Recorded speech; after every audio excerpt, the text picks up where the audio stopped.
कोई कोई वर्ड्स ऐसे यूज होते हैं कि जो सब्जेक्ट्स आपस में इंटर रिलेटेड होते हैं। जैसे आप लोगों ने इक्विटी का कॉन्ट्रैक्ट में नाम बहुत ज्यादा सुना होगा कि बहुत ज्यादा इक्विटी आया है। फिर जब इक्विटी हम बोलते थे तो हम कहते थे कि यार इक्विटी ये चीज होती है कि जहाँ पे जज की सवाबदीद होती है या डिस्क्रिशन होती है जज की सर। अब हम जैसे मांगते हैं ना, आप लोगों ने अक्सर जो आप लोग प्रैक्टिस में हो वो केसेस में अक्सर प्रेयर को देखो तो आप लोग वहां पे मांगते हो कि कोई जो है वो और रिलीफ जो हमें कोर्ट दे सकती है, एनी अदर रिलीफ, ठीक है। तो देखा है ना आप लोगों ने ये वर्ड कि हम लोग एक तो प्रेयर में मांगते हैं कि भाई ये भी है, हमें ये चाहिए। हमें फॉर एग्जांपल कि हम छोटा सा केस ले लेते हैं, जैसे कस्टडी का केस है, ठीक है, हम या गार्डियनशिप है, हम उसमें मांगते हैं कि भाई हमें गार्डियनशिप भी चाहिए, हमें कस्टडी भी चाहिए। फॉर एग्जांपल उन्होंने अब्रॉड सफर करना है, बाहर जाना है, तो हम उनसे कहते हैं कि हमें बाहर जाने के लिए परमिशन भी चाहिए। हमने उस प्रेयर में ये मांग ली, लेकिन हम साथ में क्या उसमें ऐड करते हैं कि एनी अदर रिलीफ, अगर कोर्ट की नजर में कोई और भी रिलीफ हमारा बनता है तो वो हमें दें। तो वो अब किस चीज में आ जाती है, वो जज की डिस्क्रिशन आ जाती है, जज की स्वाबदीद आ जाती है कि मतलब जो मांगा है वो तो मांगा ही मांगा है ना, वो देना ही देना है। लेकिन अगर कोई और रिलीफ भी बनता है जो कोर्ट कंसीडर करती है कि हमें मिलना चाहिए तो वो भी दे दे, तो वो अब ये किस चीज पे चली गई कि कोर्ट की डिस्क्रिशन पे बात चली गई। अब डिस्क्रिशन का मतलब समझ आ गया, स्वाबदीद का मतलब समझ आ गया, जो वर्ड आप अपनी कॉमन कोर्ट लैंग्वेज में आप सुनेंगे। और ये जो इक्विटी और ट्रस्ट जो है, हम इसको कंसीडर सोचते हैं कि ये जो है वो एडवांस एरिया ऑफ लॉ है, मतलब एक ये जदीद चीज है। लेकिन नहीं, हम इसको जब देखते हैं तो इसकी रूट्स हमें बहुत पहले मिलती हैं। ये चीज आगे मैं स्टेप बाय स्टेप में डिस्कस करूंगी। मैं आप लोगों को ओवरबर्डन नहीं करी, आप इस लेक्चर को आज देखेंगे तो मैंने इसमें सिर्फ इक्विटी और ट्रस्ट पे जोर दिया है। ना मैं इक्विटी की गहराई में गई हूँ, ना मैं ट्रस्ट की गहराई में गई हूँ। क्यों? क्योंकि जब आपको इन दो लफ्जों का मतलब ही नहीं पता होगा तो आप लोग आगे नहीं चल सकते। अलिफ बे आप लोगों को आएगी तो आप एक लफ्ज बनाओगे, लफ्ज से जुमला बनाओगे, ऐसे ही like with any other area of law previously studied. अच्छा, एक मजे की बात, अब जैसे अगर मैं इस पैराग्राफ को मैं पूरा पढ़ दूं, ये जितना भी ये लिखा हुआ है छोटा सा, ठीक है, ये दो चार लाइनों को मैं अगरचे पढ़ दूंगी पटर पटर पटर, आपको बिल्कुल नहीं समझ आएगी। लेकिन लॉ को पढ़ने का तरीका क्या होता है कि मैं आप लोगों को तोड़ तोड़ के पढ़ाऊंगी। जैसे the subject of equity and trust is often considered, इस तरीके से आप लोगों को, ये मैं आप लोगों को इसलिए करा रही हूँ कि आप लोग जो पढ़ते हो, जो आप लोग बच्चे प्रैक्टिस में जाते हो, ताकि आप लोगों को वो चीज भी आपके दिमाग में रहे कि हम इस तरीके से तोड़ तोड़ के पढ़ेंगे तो आपको समझ आएगी। अब मैं इसको तोड़ के पढ़ूंगी, मैंने आप लोगों को इसका मतलब पूरे का बता दिया है, बातों बातों में समझा दिया। लेकिन जब अब मैं तोड़ के पढ़ूंगी तो आपने मुझे, मैं इसको उर्दू में ट्रांसलेट नहीं करूंगी, लेकिन आपने मुझे बताना है आप लोगों को समझ आया या नहीं आया, और ईमानदारी से बताना है। नहीं आएगा बच्चों तो मैं 10 दफा बताने के लिए तैयार हूं। मैं 1 घंटा पूरा मैं आप लोगों को ये 4 लाइनें पढ़ा सकती हूँ, ठीक है। अब मैं इसको इंग्लिश में बोलूंगी तो आप लोगों ने खुद समझना है कि आप लोगों को समझ आई है या नहीं आई, और नहीं आएगी तो आपने मुझे बताना है। The subject of equity and trust is often considered to be one of the more advance area of law. यहां तक बात समझ आई? पक्की बात है? ये इसका मतलब ये हुआ कि जो इक्विटी और ट्रस्ट का जो सब्जेक्ट है, ये मैंने आप लोगों को जस्ट इसलिए मैं तोड़ के पढ़ा रही हूँ ताकि आप लोगों को पता चले कि लॉ को जब आपने पढ़ना है ना, जब आप कोई चीज पढ़ रहे होते हो, जब आप उसको तोड़ तोड़ के पढ़ते हो, लेटर्स एक एक लफ्ज पे जब आप एम्फेसाइज करते हो, जोर देते हो, तो आप लोगों के दिमाग में बैठती है कि यार हाँ, बात कुछ लिखी हुई है, समझ आ रही है। ठीक, इक्विटी और ट्रस्ट का जो सब्जेक्ट है उसको हम कंसीडर करते हैं कि ये एक जदीद चीज है, जबकि हाउएवर, ताहम, like any other area of law, जैसे लॉ के और बहुत सारे एरियाज है ना, सिविल लॉ हो गया, अब हम उसको कॉर्पोरेट लॉ कहते हैं, कॉर्पोरेट लॉ भी हमारा आ गया। पूरा पहले जमाने में ये सिविल और यही होता था ना, सिविल क्रिमिनल का यही हिसाब किताब होता था, थोड़े बहुत हिसाब किताब होते थे। अब ये कॉर्पोरेट एक जदीद चीज है, कॉर्पोरेट लॉ तो नई चीज है ना। ठीक, like with any other law of previously studied, जैसे हम जो पहले हमने जो लॉज पढ़े हैं उनकी तरह, the subject of equity and trust is one. Equity और ट्रस्ट का जो सब्जेक्ट है उनमें से एक है which has a number of areas, जिसके बहुत सारी चीजें जो हैं वो कॉम्प्लेक्सिटी भी है as well as number of areas relative simplicity. Equity और ट्रस्ट को जब हम पढ़ते हैं उसमें बहुत सारी चीजें कॉम्प्लेक्स भी हैं, बहुत सारी चीजें जो हैं वो सिंपल भी हैं। ठीक है, आसान सा ये सब्जेक्ट है, इतना ज्यादा मुश्किल नहीं है। थोड़ी बहुत ही टेक्निकलिटीज होती हैं, जो आप लोग उसका कॉन्सेप्ट क्लियर कर लेते हो आपको समझ आ जाती है। In this lesson, we will introduce the concept of equity. इस lesson में हम इक्विटी के कॉन्सेप्ट को पढ़ेंगे and try to give a definition of the trust. और ट्रस्ट क्या चीज है हम उसको भी डेफिनेशन डिफाइन करने की कोशिश करेंगे. Despite the fact that the formal definition that is accepted by all relative elusive in term to this area of law. Trust की एक डेफिनेशन है. इलूसिव ये कि मतलब उस पर बहुत सारे लोगों ने, जैसे अब आप लोगों ने कॉन्ट्रैक्ट की जो डेफिनेशन है वो सालमन की जो थी वो मानते थे.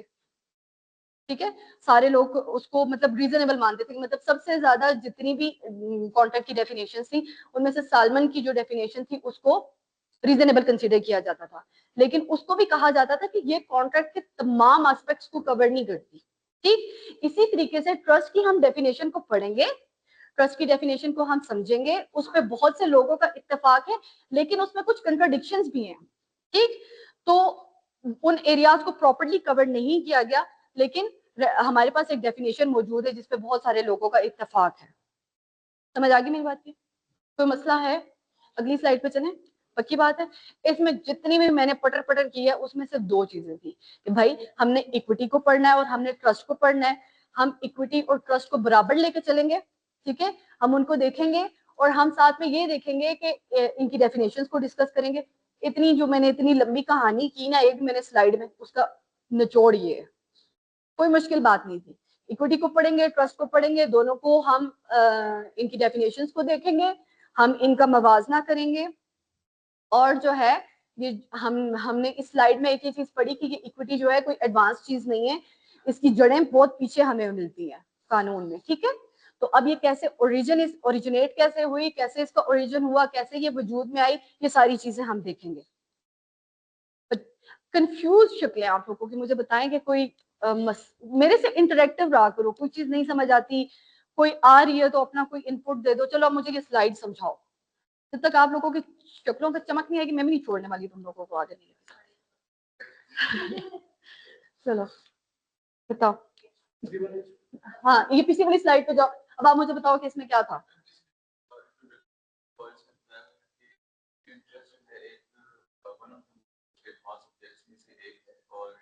हम उसको कंसीडर करते हैं लेकिन वो है नहीं, उसकी जड़ें बहुत पीछे हमें मिलती हैं. ठीक है, और कुछ इसकी डोमेन्स बहुत ज्यादा कॉम्प्लेक्स भी हैं और सिंपल भी. तो इसको हम हमारे ऊपर डिपेंड करता है कि इसको आसान ले भी सकते हैं, डिपेंड ऑन आवर स्टेट. हाँ ठीक है, समझ आई. इतनी सी बात थी, इसकी ज्यादा अच्छी समझ आई नहीं. अच्छा जी, इंट्रोडक्शन टू इक्विटी हम इसको पढ़ेंगे जी. बिगिनिंग विद द इक्विटी, हम इसको इक्विटी के साथ स्टार्ट करेंगे. The word equity itself derives out of the Latin word. आप लोगों को ना लॉ में, आप लोग कॉन्ट्रैक्ट में भी देखोगे बहुत सारी टर्म्स जो है वो लैटिन में यूज होती हैं. ठीक है, equities from the Roman law tradition meaning fairness, justice and equality. Equity क्या चीज है?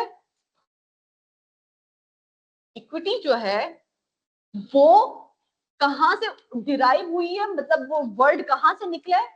एक लैटिन वर्ड था इक्विटस. ठीक है, वहां से ये निकला from the Roman law tradition meaning. इसका मतलब क्या है? Fairness, justice and equality. आगे बात की समझ आसान है ना. इक्विटी का क्या मतलब हुआ?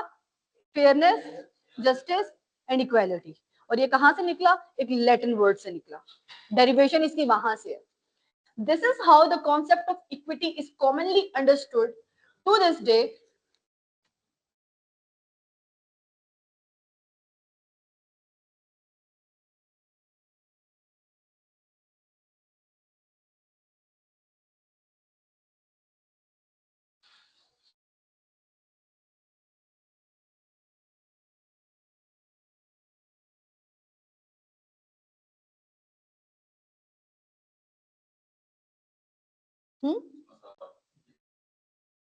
ठीक है, दिस इज. हाँ ऐसे अब आप लोग ना बीच में अब बोला करो ताकि मुझे समझ आए कि आप लोगों को समझ आ रही है.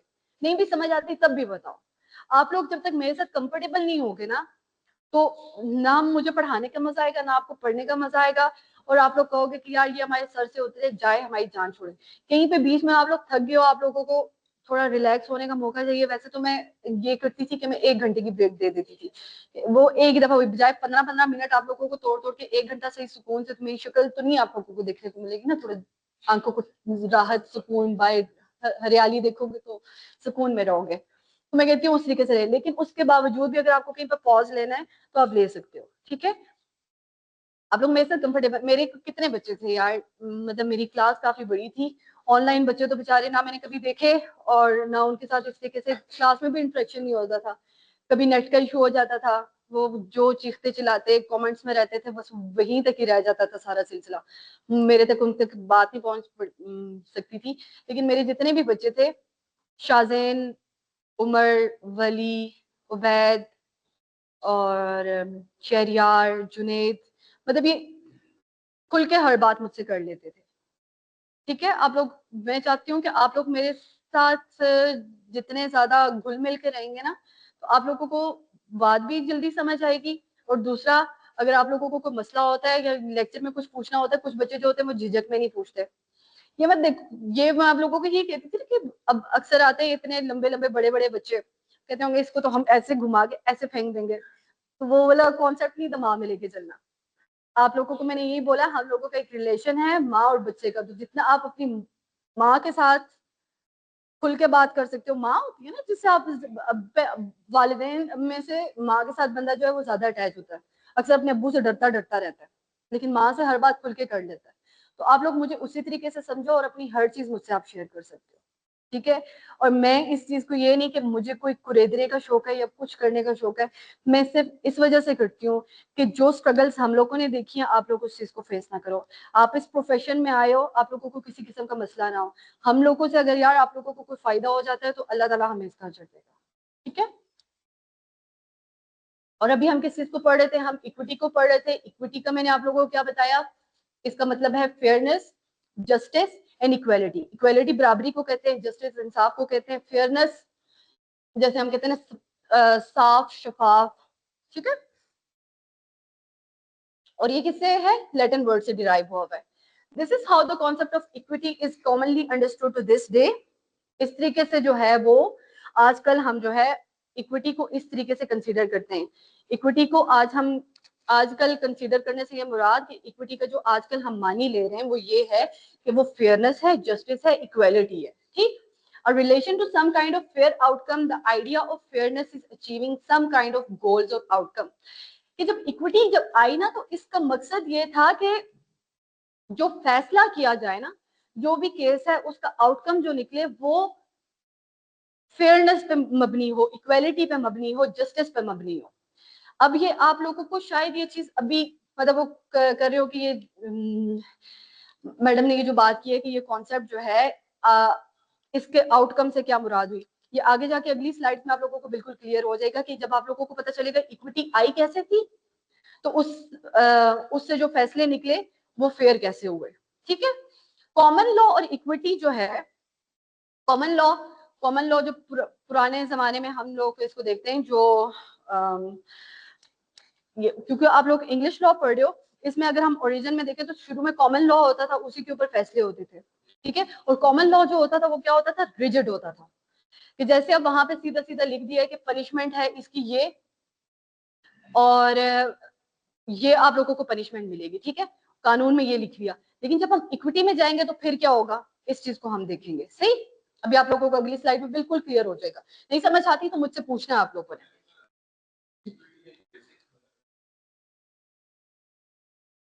इसका जवाब भी अगली स्लाइड्स में है कि इक्विटी, कॉमन लॉ की, जब कॉमन लॉ जब था तो इक्विटी की क्या तुक बनती थी, इक्विटी कैसे वजूद में आई, ये आगे हम स्लाइड्स में पढ़ेंगे। अभी हम लोगों ने सिर्फ किस चीज को देखना है, किस चीज पे फोकस करना है कि इक्विटी का मतलब क्या है। इक्विटी का मतलब अब आप लोगों को सारों को समझ आ चुका है, ठीक है। With the jurisdiction of England and Wales, the idea of equity is an idea that born out of a particular body of law which was developed by the English Court of Chancery. English Court of Chancery जो थी उसमें से ये चीज निकली थी equity, ठीक है। कॉमन लॉ तो मैंने आप लोगों को बताया कि कॉमन लॉ एक चीज थी, कॉमन लॉ के कानून था, उसके मुताबिक कोर्ट थी फैसले करती थी, ठीक। फिर ये कोर्ट ऑफ चेंसरी क्या चीज थी, इसमें से इक्विटी कैसे डिराइव हुई, ये हम चीज पढ़ेंगे इस स्लाइड में। इंपॉर्टेंट चीज क्या है, इक्विटी का मीनिंग क्या है, और दूसरा इक्विटी जो है वो डेवलप कैसे हुई, किस पार्ट ऑफ बॉडी में से निकली, किस part of particular body of law में से निकली। हाँ, इंग्लिश कोड ऑफ चैंसरी जो थी वो एक पर्टिकुलर बॉडी ऑफ लॉ थी, वो एक खास बॉडी ऑफ लॉ थी जिसमें से ये कॉन्सेप्ट निकला इक्विटी का। आगे मेरी बात की समझ, क्या बोला मैंने, बताओ। समझ नहीं आया कि मैं छोड़ूंगी नहीं, क्योंकि पिछली दफा उन्होंने मुझे बहुत बेवकूफ बनाया। मेरे बच्चे कहते थे यस मैडम आपके लेक्चर से ज्यादा हमें अच्छा किसी का समझ ही नहीं आता। ये तो जब मैंने उनकी असाइनमेंट देखी तो ना उसका सर ना उसका पैर, ना इनका अगलों की खैर तो नहीं। अब मैं बारी बारी पूछूंगी। चलिए जी बताएं, ऊंचा बोलना है, ऊंचा। इक्विटी है, ठीक है। जस्टिस फेयरनेस और इक्वालिटी है, ठीक है।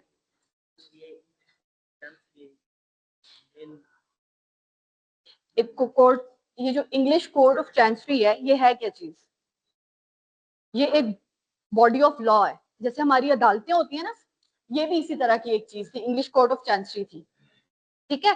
जैसे कोर्ट होती है, उसमें जजेस होते हैं, लॉयर्स होते हैं, ठीक है। और इसी तरीके से इंग्लिश कोड ऑफ चैंसरी थी, इसको कौन चलाता था ये अभी हम आगे जाके भी पढ़ेंगे, ठीक है। ये भी कोर्ट्स की तरह की चीज थी। आगे मेरी बात की समझ। और इसमें से क्या चीज डेवलप हुई, इक्विटी का कॉन्सेप्ट इन कोर्ट्स ने, ये court English court of chancery ने निकाला था। आगे मेरी बात की समझ, पक्की बात है, कोई कंफ्यूजन नहीं है ना जी। हाँ जी, उनका मकसद भी इंसाफ फराम करना था। इसमें डिफरेंस क्या हुआ ये अगली स्लाइड में आप लोगों को क्लियर होगा, ठीक है। ये मैं आप लोगों को स्टेप बाय स्टेप, अब आप लोगों का दिमाग खुल रहा है ना, जब आप बोलते हो सुनते हो, या आपकी स्लाइड्स में लिखा हुआ है। अब आप मुझे बताओ, अब आप मुझे समझाओ। आप पठान हो? नहीं, फिर शर्मा क्यों रहे हो? कोई नहीं बच्चे, आप बिल्कुल इजी होकर मुझसे बात कर सकते हो, ठीक है। अच्छा अब मुझे बताओ कि ये क्या है।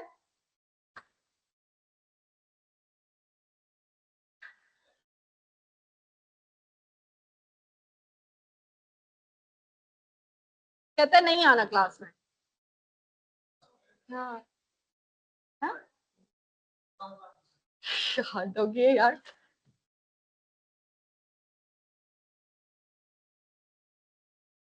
चलो बताओ, खुद बताएगा, खुद बताएगा। आप मुझे गलत बताओगे कोई मसला है, अभी कोई पेपर थोड़ी हो रहा है। बताएं। फेयरनेस जस्टिस फ्रॉम करता है, ठीक है। इसका मतलब है, ठीक है, ये जो इक्विटी है इसका क्या मतलब है, फेयरनेस, इक्वालिटी एंड जस्टिस, ठीक है। ये इसका मतलब आ गया। और ये निकला, ये लैटिन वर्ड इक्विटस से निकला था, ऐसा ही हुआ था। और फिर क्या हुआ, चांसरी कोर्ट से इनका कॉन्सेप्ट निकला। चांसरी कोर्ट क्या चीज थी, कॉमन लॉ में फैसले होते हैं, इसी तरह से कोर्ट ऑफ चांसरी थी। और कोर्ट ऑफ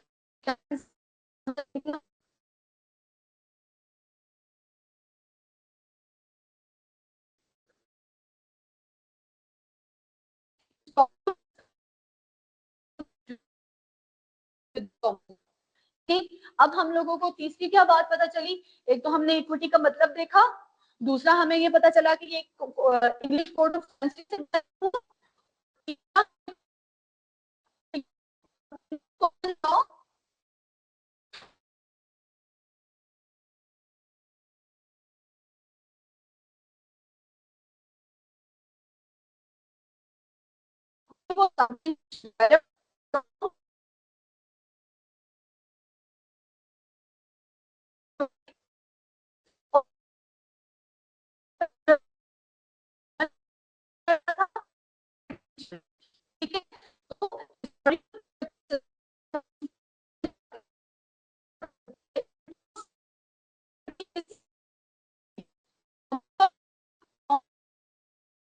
है। आगे समझ।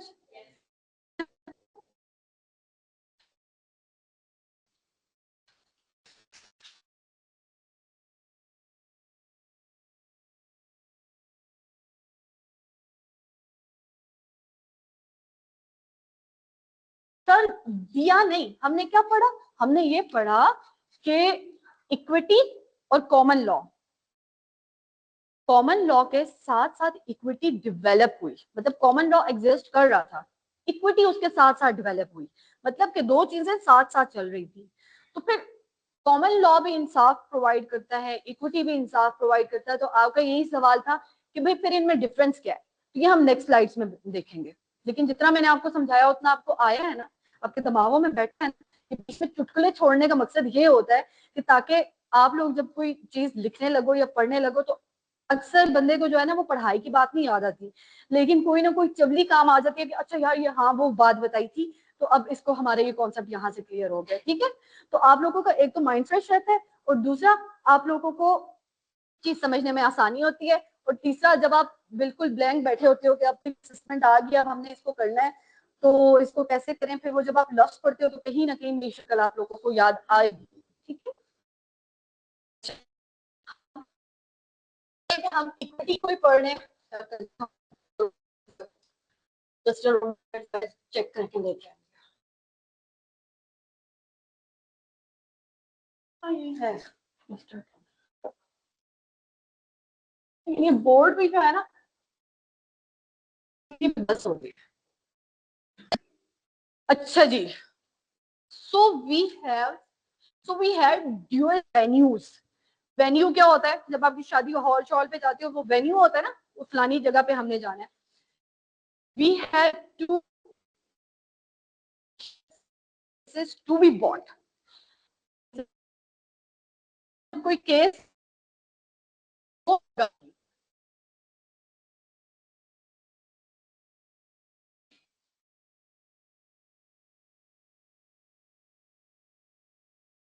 अच्छा मुझे पहले ये बताओ जुरिस्डिक्शन क्या बुला है, जुरिस्डिक्शन आप नहीं, कोई और बच्चा मुझे बताओ जुरिस्डिक्शन क्या है, जुरिस्डिक्शन क्या चीज होती है, ठीक है। और जो अच्छा, और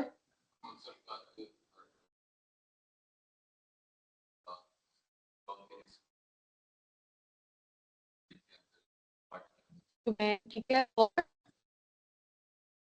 ठीक है, और आप बताओ डोमेन के अंदर आती है, और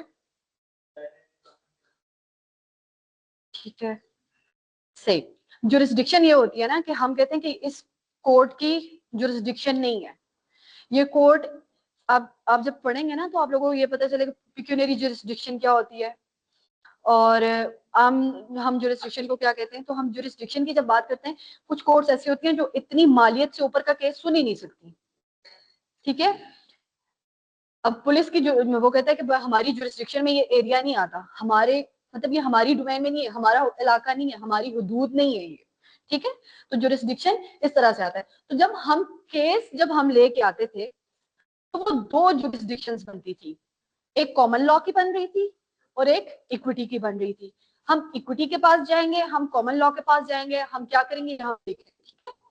अब आपको पता चलेगा, so we had to dual venues jurisdiction for a case to be bought, जो हमने केस तो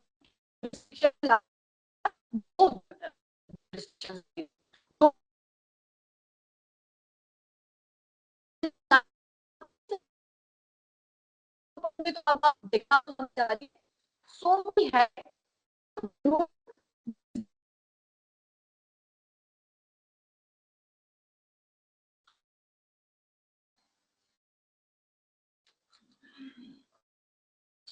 हैड तो हमारे पास क्या था, टू ड्यूअल वेन्यूज एंड दो वेन्यूज फॉर अ केस कि हम अपना केस ले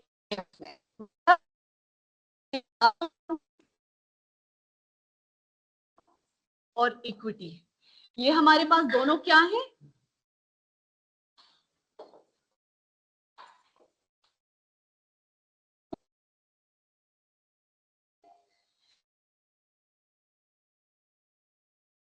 ये है, ठीक है। इस लाइन का ये मतलब है कि मारिया के पास दो जुरिस्डिक्शंस थी, कॉमन लॉ और इक्विटी, दो वेन्यूज थे। जुरिस्डिक्शंस के साथ मैं वेन्यूज भी लिख देती हूँ जैसा मैंने वहां पे लिखा हुआ है, ठीक है। मारिया के पास दो जुरिस्डिक्शंस थी, दो वेन्यूज थी, तो वो इनमें से अपना केस किसके पास लेके आती है, इस लाइन का ये मतलब है समझ। So we had two dual jurisdictions and venues for cases to be bought, कि हम केस कहां पे लेके आएंगे जी।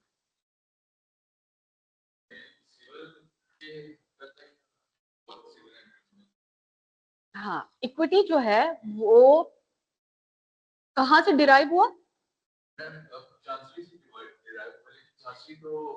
अभी आप लोगों को ये पता चलेगा कि इसमें आते हैं मैग्जम्स।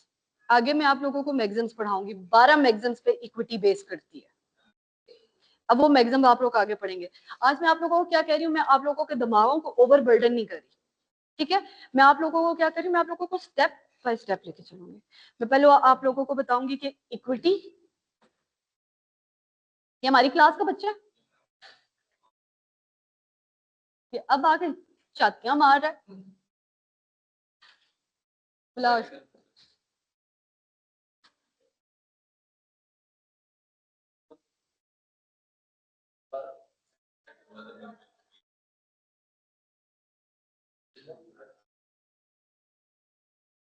अब भाई साहब रोला ये है कि पहले मैंने ये 2-4 बच्चों से बातें की, फिर मैंने वही बातें ना इन 4 बच्चों के साथ की, फिर उन्होंने मुझे कोसा कि ये जो है पिछले जो 15 मिनट इसने हमारा दिमाग चाटा, वही बातें जो है ये इनसे कर रही है। फिर अब ये वाली बातें जब मैं इनके साथ करूंगी तो ये जो अगली वाली रो है ये मजीद पक जाएगी, ये कहेंगे कि ये वही जो इसने सुबह से हम शुरू किया, बात अब फिर हमारे साथ वही कर रही है। हम यहाँ पे बड़ा रोला आ जाएगा, तो ये तो तंग आ इतनी लंबी कहानी करती है, फिर उसको दूसरी दफा रिपीट करती है, फिर उसको तीसरी दफा रिपीट करती है, और इसी तरीके से हमारी क्लास का टाइम निकल जाता है। ये मसले वाली बात है ना, तो फिर इस पे टाइम पे आना चाहिए ना। घबराओ नहीं, मैं आपको डांट नहीं रही, तो कभी कभार हो जाता है, लेकिन टाइम पे आना चाहिए ना। उसका मसला पता है क्या होता है कि मुझे जो इतनी सारी बातें करनी होती है ना, तो उसमें से आप रह जाते हो, तो फिर मुझे अफसोस होता है कि एक बच्चा पीछे रह गया। ऐसे ही हुआ ना, तो रास्ते में कोई गड़बड़ हो गई थी, ठीक है, ठीक है, अब टाइम पे आया करो, ठीक है, ताकि आप लोगों को कोई नहीं मसला ना हो। अब हम क्या पढ़ रहे थे, हम इक्विटी और ट्रस्ट पढ़ रहे हैं। मैं आपकी नई टीचर हूँ, मैं आप लोगों को आपको क्या पढ़ाऊंगी, मैं आपको इक्विटी और ट्रस्ट पढ़ाऊंगी, ठीक है। इक्विटी क्या चीज है, ट्रस्ट क्या चीज है, आज हम इस लेक्चर को पढ़ेंगे। तो वो चीज है जो मतलब जिस चीज के मुस्तहिक है उसको उतना दिया जाए। फॉर एग्जांपल अगर बंदा जिस ज्यादा मुस्तहिक है उसको ज्यादा देना चाहिए। इक्विटी और इक्वालिटी और इक्विटी, ठीक है।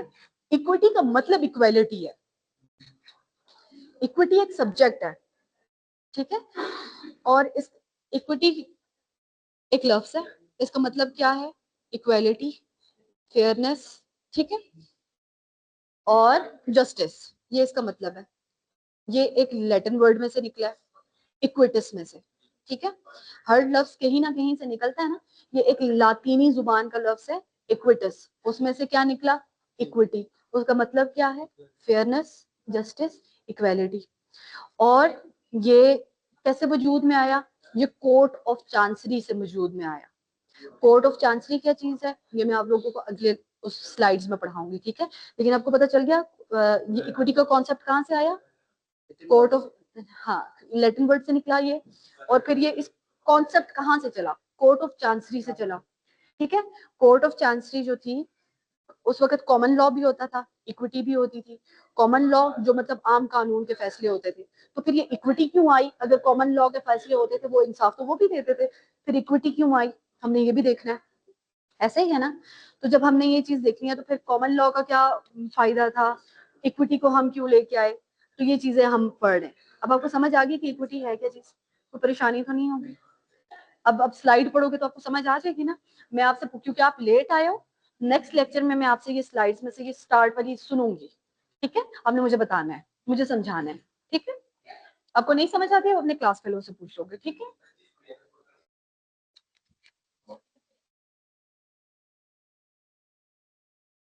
अच्छा जी, ये आपके, आप बल्कि मेरे पास आओ, एक मिनट थोड़ी देर इधर आओ। हाँ,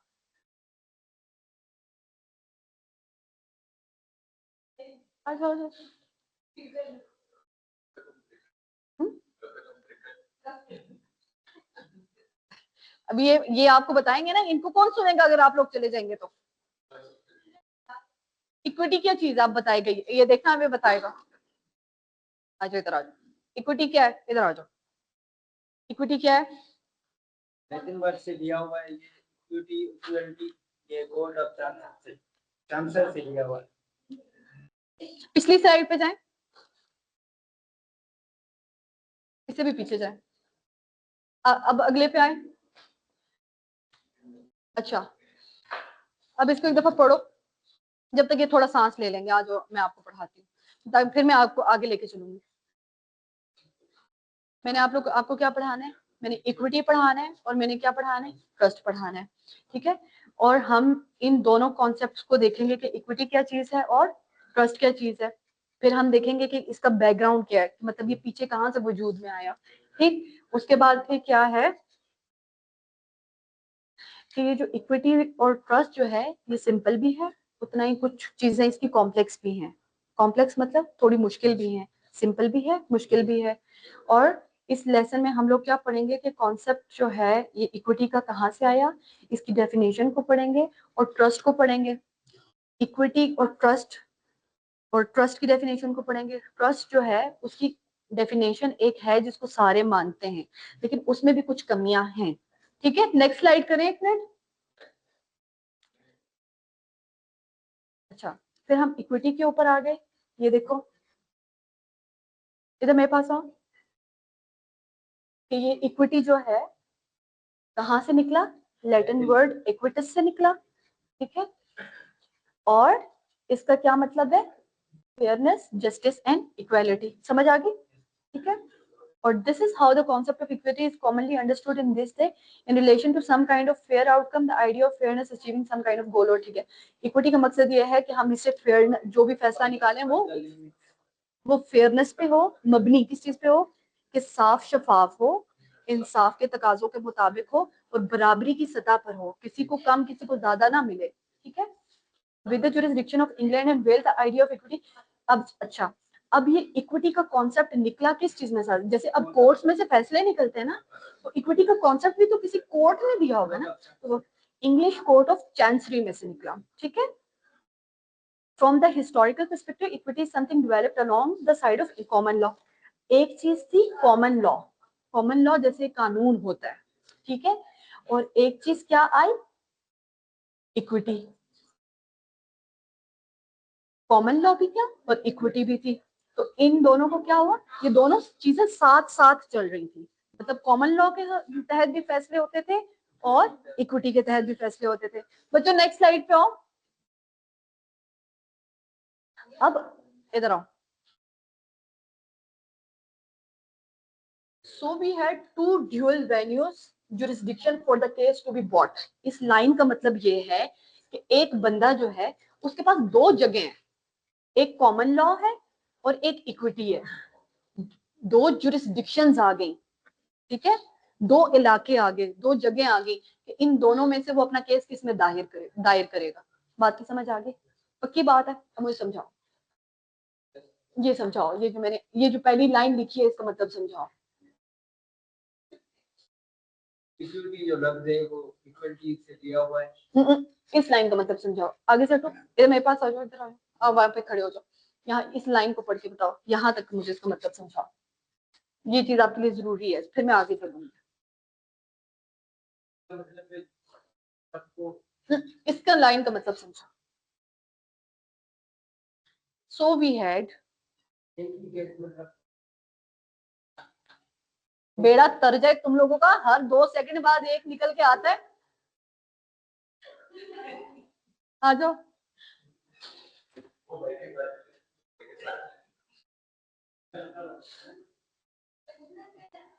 एक ही चीज मतलब दो चीजों में पहले चलता था, पहले कॉमन लॉ और इक्विटी पे चलता था।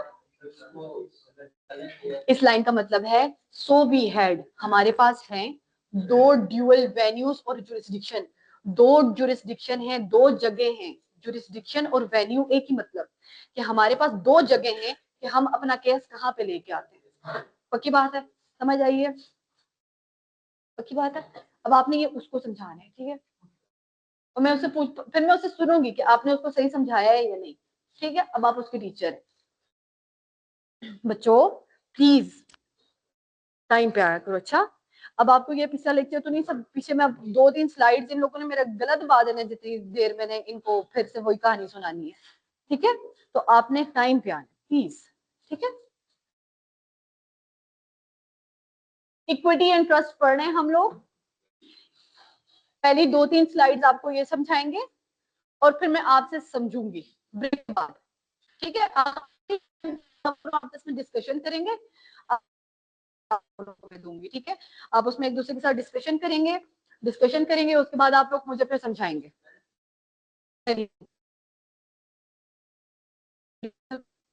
ये क्लास फेलो इनसे समझ लें, बाकियों से भी हेल्प ले सकते हैं। ठीक है, इक्विटी क्या है, ट्रस्ट क्या है, हम इसके बारे में पढ़ रहे हैं। इक्विटी जो है उसका मतलब ये है कि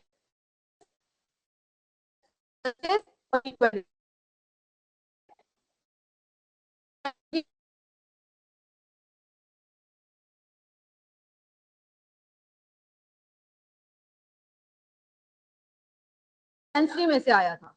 ठीक, और एक जो बंदा है उस वक्त जिस टाइम का हम जिक्र कर रहे हैं, हम कहते हैं कि इसकी जो जड़ें हैं वो बहुत पहले में, ये किंग्स के दौर की बातें कर रहे हैं। आगे जब एक दो केस लॉ आएंगे तो आप लोगों को पता चलेगा, वो जब उनके सन आप पढ़ोगे ना, आप उनके वो सन डेट्स को पढ़ोगे कि देखोगे कौन सी सेंचुरी का केस मैं आप लोगों को पढ़ा रही हूँ, तो आप लोगों को पता चलेगा अच्छा ये 1205 की बात हो रही है, ये इतना पुरानी इक्विटी, इतनी पुरानी चीज है। ठीक है जी,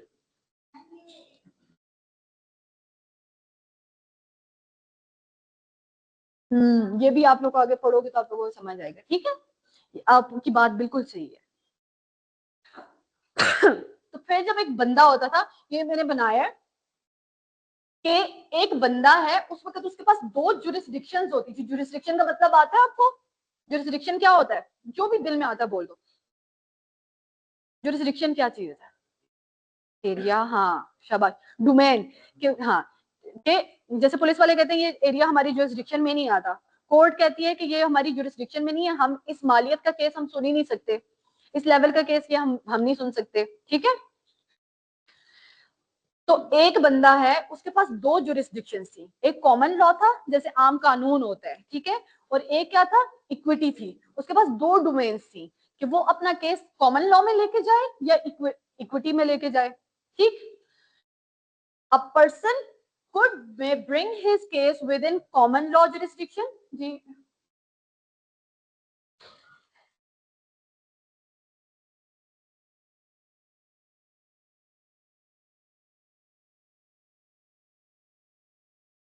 टाइम क्या हो,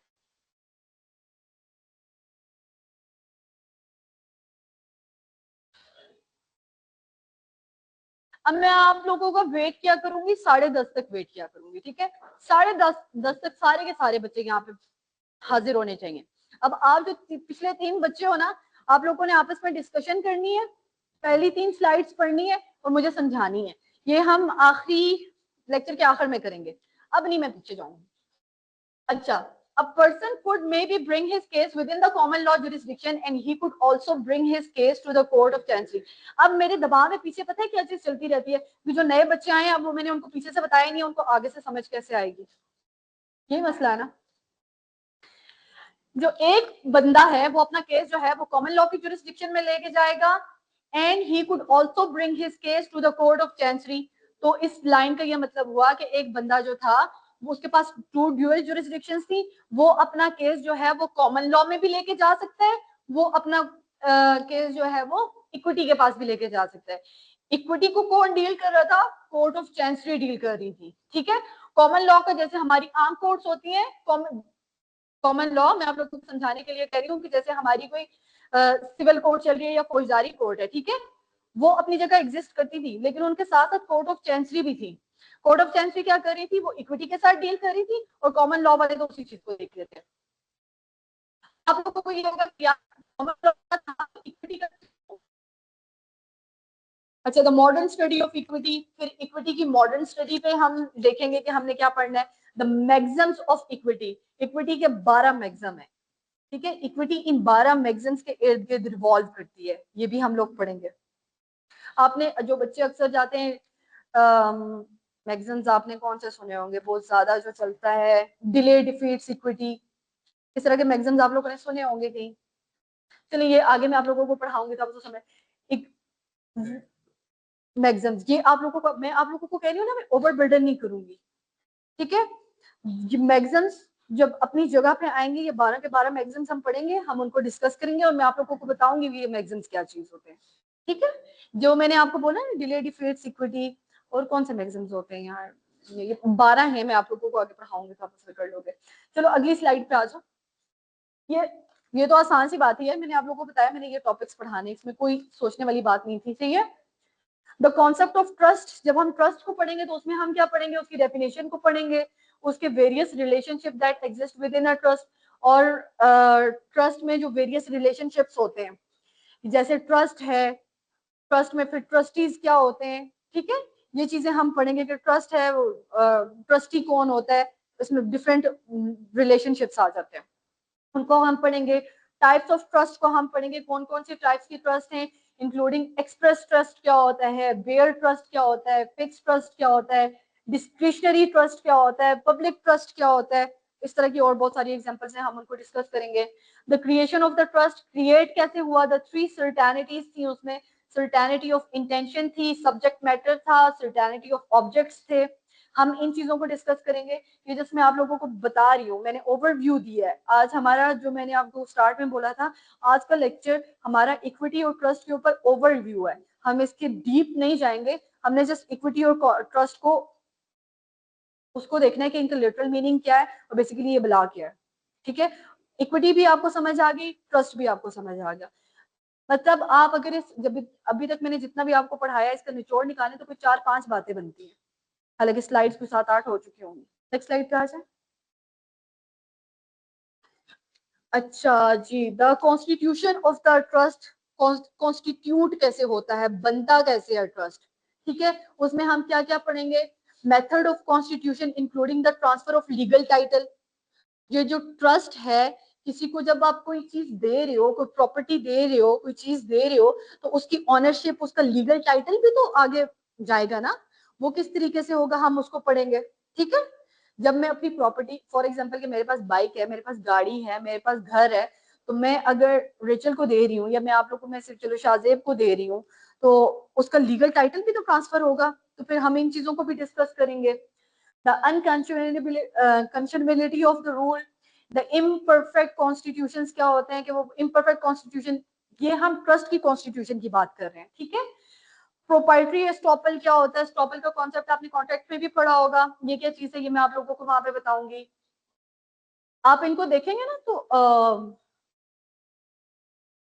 ओवरव्यू आपके दिमाग में होगा, एक दफा ये मैंने इस वजह से लिखे हैं, आप अब देखने में कोई ये कहेगा कि भाई ये टॉपिक्स का बताने का क्या मकसद था, लेकिन आपने एक दफा ये आपकी नजर से या आपने मेरी मुंह से ये बातें सुनी होंगी ना, तो आप लोगों को जब मैं टॉपिक पढ़ा रही होंगी तो आपको कहेगा कि अच्छा ये ट्रस्ट से रिलेटेड टॉपिक है, हम इसको इस तरीके से लेके चलेंगे। अच्छा अब हम इसकी टाइप्स पढ़ रहे हैं, अच्छा हम इसकी कॉन्स्टिट्यूशन के बारे में पढ़ रहे हैं, हम इसके ट्रांसफर के बारे में पढ़ रहे हैं, तो ये मैं इसलिए मैंने आप लोगों के लिए मेंशन किया, क्यों? क्योंकि मैंने आपको बोला था कि आज हम इन 2 टॉपिक्स का ओवरव्यू ले रहे हैं।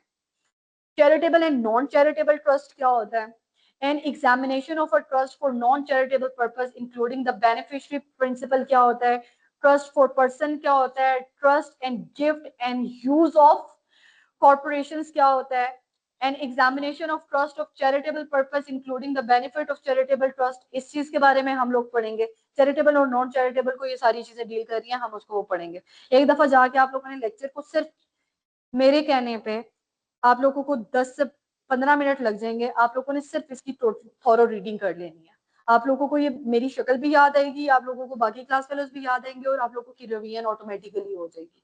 ठीक है, पक्की बात है, सारे बच्चे करेंगे। 15-20 मिनट लगेंगे।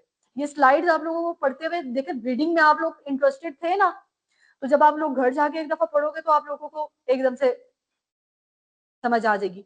नींद आती है तो कोई बात नहीं, थोड़ी देर के लिए ब्रेक ले लेंगे। तो गड़बड़ हो रही है ना, सब में दर्द हो सके से इसका दुख लेके बैठी हुई है ना, कल से स्वेटर पहन के आ रही है। अच्छा यार, ये गर्मियों में भी नहीं चलता तो सर्दियों में कैसे चलेगा, लेकिन ये चल रहा है, कुछ थोड़ा बहुत तो चल रहा है। आप अपनी शेयर, अगर आपको सर्दी लग रही है तो आप यहाँ पे आ जाओ। ये ऐसे ही चलेगा क्योंकि मुझे याद है कि गर्मियों में ये नहीं सही काम है।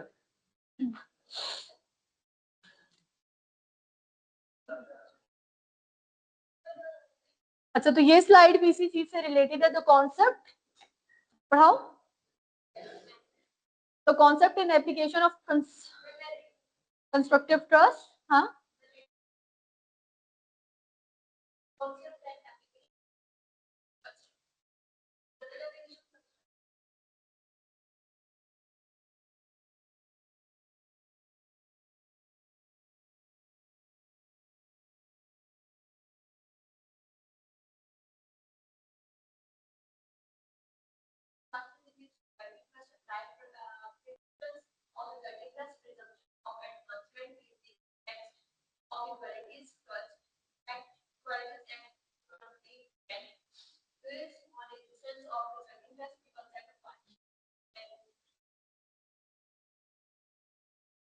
अब हम इसके स्कोप ऑफ टॉपिक क्या है कि जो हम कॉन्सेप्ट है एप्लीकेशन ऑफ कंस्ट्रक्टिव ट्रस्ट, कि कंस्ट्रक्टिव ट्रस्ट जो है वो कहाँ कहाँ एप्लीकेबल होगा।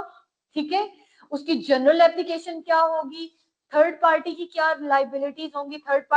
थर्ड पार्टी में मतलब मैंने आप लोगों को बताया कि जहां पे 3 बंदे इन्वॉल्व हो गए, 2 बंदे इन्वॉल्व हो गए, तो हम इस चीज को देखेंगे। इसमें उसके नेचर के बारे में देखेंगे, एग्जिस्टेंस ऑफ कंस्ट्रक्टिव ट्रस्ट को देखेंगे, रेमेडियल एंड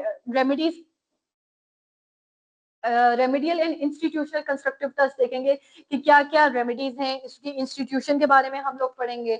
अच्छा, तो concept of the resulting trust, circumstances in which resulting trust apply, किस वक्त जो है सर्कमस्टांसेस देखेंगे कि जहां पे जो है वो ट्रस्ट जो है फिर अप्लाई होगा। Presumption of resulting trust, presumption presume से होता है, कोई चीज सोचना, प्रिज्यूम करना, हम कहते हैं ना ये अपने अपनी तरफ से तुमने प्रिज्यूम कर लिया, मतलब अपने आप से एक बात सोच ली। ठीक है, तो ये क्या चीज है, प्रिजम्पशन ऑफ रिजल्टिंग ट्रस्ट क्या चीज होती है, ये मैं आप लोगों को सिर्फ टॉपिक्स का नाम बता रही हूँ, इसमें परेशान होने की बात नहीं है। ठीक है, ये आप लोगों के कानों से गुजार रही हूँ ताकि जब मैं आपको पढ़ाऊं तो आपको याद आए कि हाँ भाई ये हम इससे रेलेवेंट चीज पढ़ रहे हैं। ठीक है, कोई बात करनी है किसी ने? अच्छा, थेरीज हम इसमें डिस्कस करेंगे, कॉन्सेप्ट ऑफ अनजस्ट इनरिचमेंट के बारे में पढ़ेंगे। अगली स्लाइड पे आ जाए। ये जस्ट टॉपिक्स हैं, इनको सुन सुन के परेशान ना हो, या अल्लाह ये क्या बोल रही है, ये पढ़ा भी नहीं रही। ठीक है, अच्छा, ब्रीच ऑफ ट्रस्ट, फिर ब्रीच कैसे होता है, ब्रीच का लफ्ज आप लोगों ने सुना होगा। ब्रीच क्या होता है, खत्म करना तो।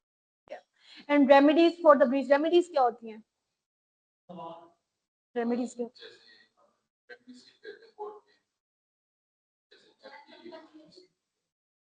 हाँ, आप जो अपनी ग्रीवियंस लेके जाते हैं ना, जो अपना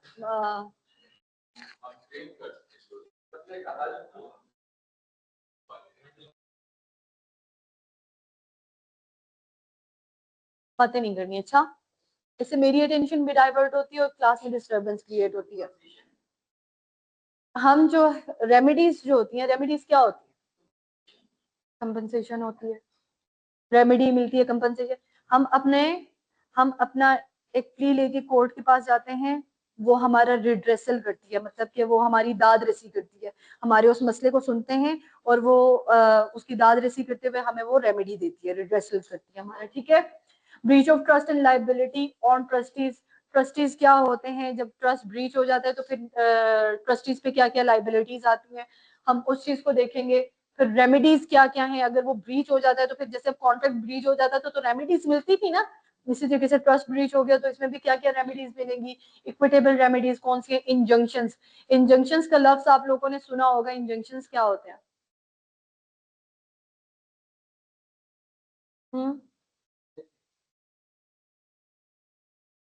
स्टे लेते हैं आप लोग कोर्ट में, इंजंक्शंस होते हैं, ठीक है। परमानेंट इंजंक्शन, टेम्परेरी इंजंक्शन, ठीक है, स्टे, ठीक है, परमानेंट टेम्परेरी इंजंक्शन।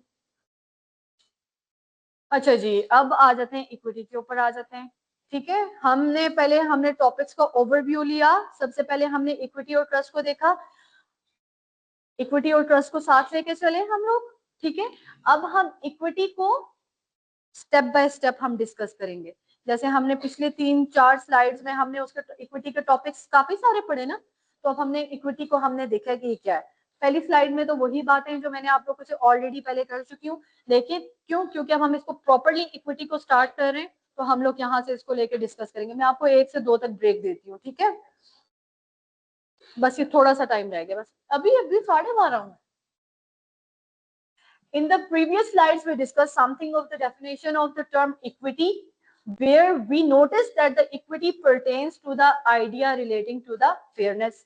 हमें ये पिछली स्लाइड्स में हमने यही सारी चीज पढ़ी है कि इक्विटी जो है वो फेयरनेस से रिलेटेड एक चीज है, इक्वालिटी से रिलेटेड एक चीज है, जस्टिस से रिलेटेड एक चीज है, ठीक है।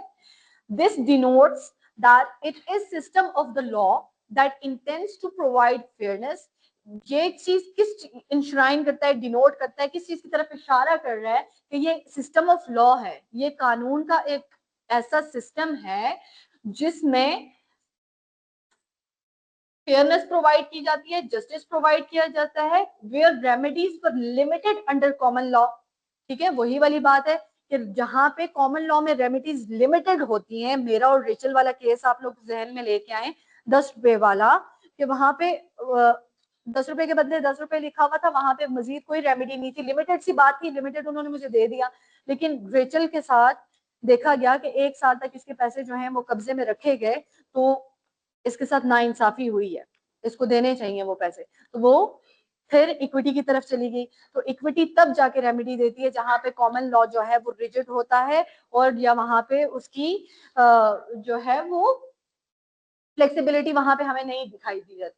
सो equity rules outside the common law domain, तो इक्विटी जो है वो कॉमन लॉ की डोमेन से बाहर रूल करती है, ठीक है। इक्विटी ऑल्सो, कोई बात ना समझ आए तो बच्चों आप मुझसे पूछ सकते हो। Equity, also known as the law of equity or equity law, is a branch of law. बच्चों बातें नहीं, is a branch of law that developed historically in England as the supplement of the common law. It is characterized by its focus on the principle of the fairness, justice, and conscience. Equity provides remedies and solutions that may not always be available through the common law and is designed and address situation where strict application of legal rules may lead to unjust outcome. ठीक, ये वही वाली बात है, ये सारा जो paragraph लिखा हुआ है इसमें ये बात लिखी हुई है, वही चीज रिपीट हो रही है कि जहां पे अनजस्ट आउटकम होता है। मेरा और रेचल वाला केस, ठीक है, मैं इस चीज को बार बार दोहराती हूँ, आप कहोगे कि एक ही एग्जांपल पिछले 20 मिनट से दे रही है, लेकिन वो मैं इसलिए देती हूँ ताकि ये आप लोगों के दिमाग में नक्श हो जाए और आप इस चीज का मतलब भी समझ जाओ, बजाय ये कि मैं आप लोगों को इसको लिटरल मीनिंग कर करके, ये तो मैंने आप लोगों को बताया ना, equity also known as the law of equity, और equity law is the branch of law, ये ब्रांच ऑफ लॉ है जो डेवलप हुई हिस्टोरिकली इंग्लैंड में as a supplement to common law. Supplement मतलब उसको सप्लीमेंट करने के लिए, इसको कहेंगे कि कमी पूरी करने के लिए, सप्लीमेंट के तौर पर, ठीक है। ये नहीं है कि इसने कॉमन लॉ को ओवर रूल कर दिया, लेकिन इसने कॉमन लॉ को असिस्ट किया, सप्लीमेंट किया, असिस्ट किया, ठीक। आ रही है मेरी बात की समझ? It is characterised bye it's focus on the, किस चीज पे इसने, किस चीज पे फोकस, इसका जो प्रिंसिपल फोकस था वो किस चीज पे था, फेयरनेस, जस्टिस और इक्वालिटी पे था, ठीक है। Equity provide remedies and solutions that may not always be available through common law. Common law में वही वाली बात है, हमारे वाले केस में कॉमन लॉ में कोई रेमेडी नहीं थी, लेकिन एक प्रूडेंट माइंड ये कहता है ना कि भाई 1 साल तक ये पैसे, अब वो उसकी बात भी रीजनेबल बनती है कि भाई 1 साल तक तुमने इसके पैसे दबा के रखे, ठीक है। तुम लोगों के पास लिखत पढ़त तो कोई थी नहीं कि जिससे हमें समझ आए। तो सर्कमस्टांसेस को देखते हुए इक्विटी में यह फैसला दिया गया कि भाई उसको 50% तो दे दो, पूरा पूरा उसको अगर मुनाफा नहीं आप दे रहे तो उसको कुछ हद तक उसको दे दो। तो एक जस्टिस हुआ ना, फेयर आउटकम आया ना उसका। And is designed to address situation where strict application of the legal rules may lead to the unjust outcomes. ये example वाली बात मैंने आपको बताई। Equity is divided into two major conceptualizations, the theoretical approach और legalistic approach। दो तरह की हैं कि थ्योरी के हिसाब से क्या होगा और लीगली हम इसको देखेंगे तो क्या होगा। आगे नेक्स्ट आएंगे तो आप लोगों को इसको डिटेल में मैं बताती हूँ। यार ये बेसिकली जमीर की, आप क्या कहते हैं ना, जमीर के तौर पे यूज होता है ये वर्ड, ठीक है। मतलब आप जाके आप अब आप कहोगे कि इसको जमीर के हिसाब किताब में क्यों यूज कर रहे हैं, कहाँ गई, नेक्स्ट स्लाइड चलेगी। हाँ, कि मतलब अब आप उस चीज के ना फेयर आउटकम लाने के लिए, मतलब जिस चीज पे आप मुतमईन होते हो आप उसके हिसाब किताब से इसको देखते हो, ठीक है। आगे बात की समझ, नेक्स्ट स्लाइड का है। अच्छा, थ्योरेटिकल अप्रोच, अब हम क्या पढ़ रहे थे, कॉन्सेप्ट ऑफ इक्विटी को पढ़ रहे थे, तो हमने उसकी दो टाइप्स के हिसाब से पढ़ा। अब उसकी अप्रोचेस को पढ़ा, कॉन्सेप्ट्स को पढ़ा, उसका थ्योरेटिकल अप्रोच क्या है। थ्योरेटिकल अप्रोच ये है, from the stand point of theory, theory के हिसाब किताब से अगर हम इसको देखें, equity is the concept which does indeed relate to idea of morality, justice and fairness. Theory के हिसाब किताब से देखें तो आपके दिमाग में मेरी और रेचल की एग्जांपल आनी चाहिए। थ्योरी के हिसाब से हम क्या कहते हैं कि मॉरली, ये मोरालिटी को देख के, मतलब मोरालिटी का उर्दू मानी में आपको क्या बताऊं,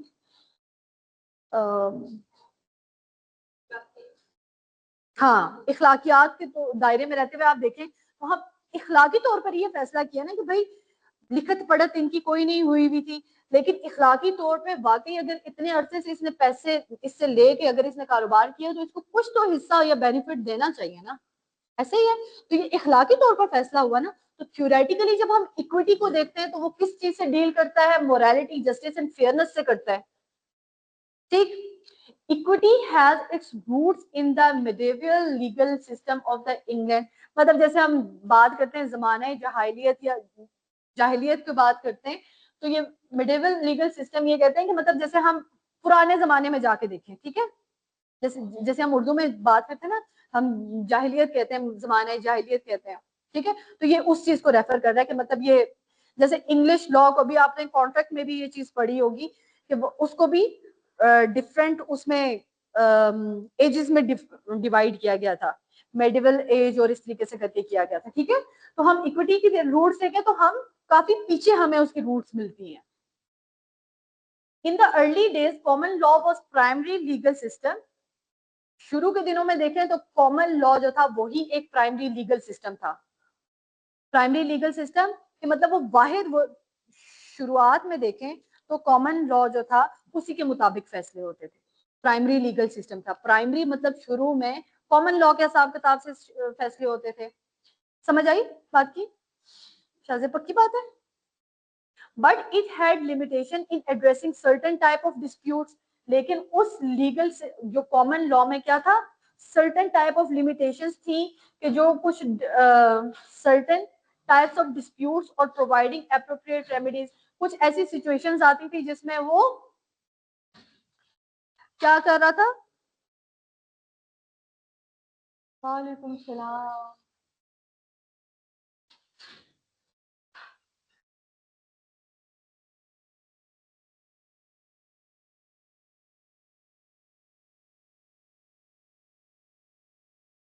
लोगों को तो कख नहीं समझ आना, आप लोगों को तो कुछ भी नहीं समझ आएगा।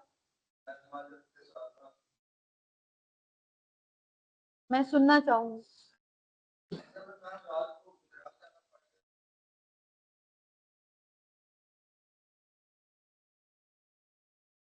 अब आपको ये कौन समझाएगा।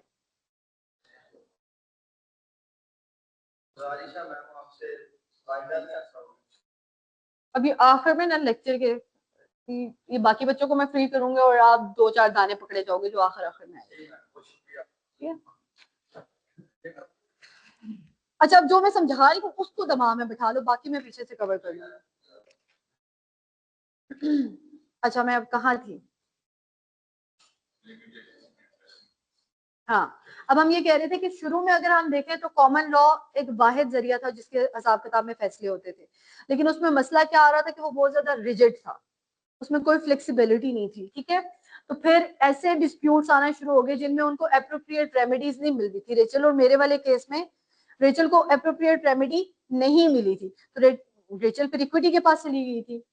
People sought redress from the king, तो फिर जब कॉमन लॉ से उनको नहीं मिला तो रेचल चली गई कि भाई इसने ये कॉमन लॉ में तो इसके खिलाफ ये फैसला हो गया, लेकिन जज वो बादशाह के पास गई और उसने बादशाह को बताया कि मारिया ने जो है 1 साल से मेरे पैसे दबाए हुए थे, उसने मुझसे जुबानी कलामी बात की थी, रिटर्न हमारा नहीं हुआ था लेकिन जुबानी उसने मुझसे बात की थी और उस वक्त ओरल एग्रीमेंट्स माने जाते थे। ठीक है, तो जज ने कहा कि भाई तमाम तर सूरत हाल का जायजा लेते हुए बात तो ठीक है कि रेचल जो है अपना ये 10 रुपए जो है अगर वो किसी और कारोबार में लगाती तो आज इतनी अमीर होती, लेकिन उसने मारिया को दे दिया, मारिया ने दबा के रखे हुए थे इसके पैसे, तो रेचल को तो नुकसान हुआ, लेकिन मारिया के हालात भी देखते हुए हमें लगता नहीं है कि इसको इतने इसके पीछे कर्जदार पड़े में ये इसको इतने पैसे दे सकती है, लेकिन इंसाफ का तकाजा ये है कि मारिया इसको कुछ पैसे देगी।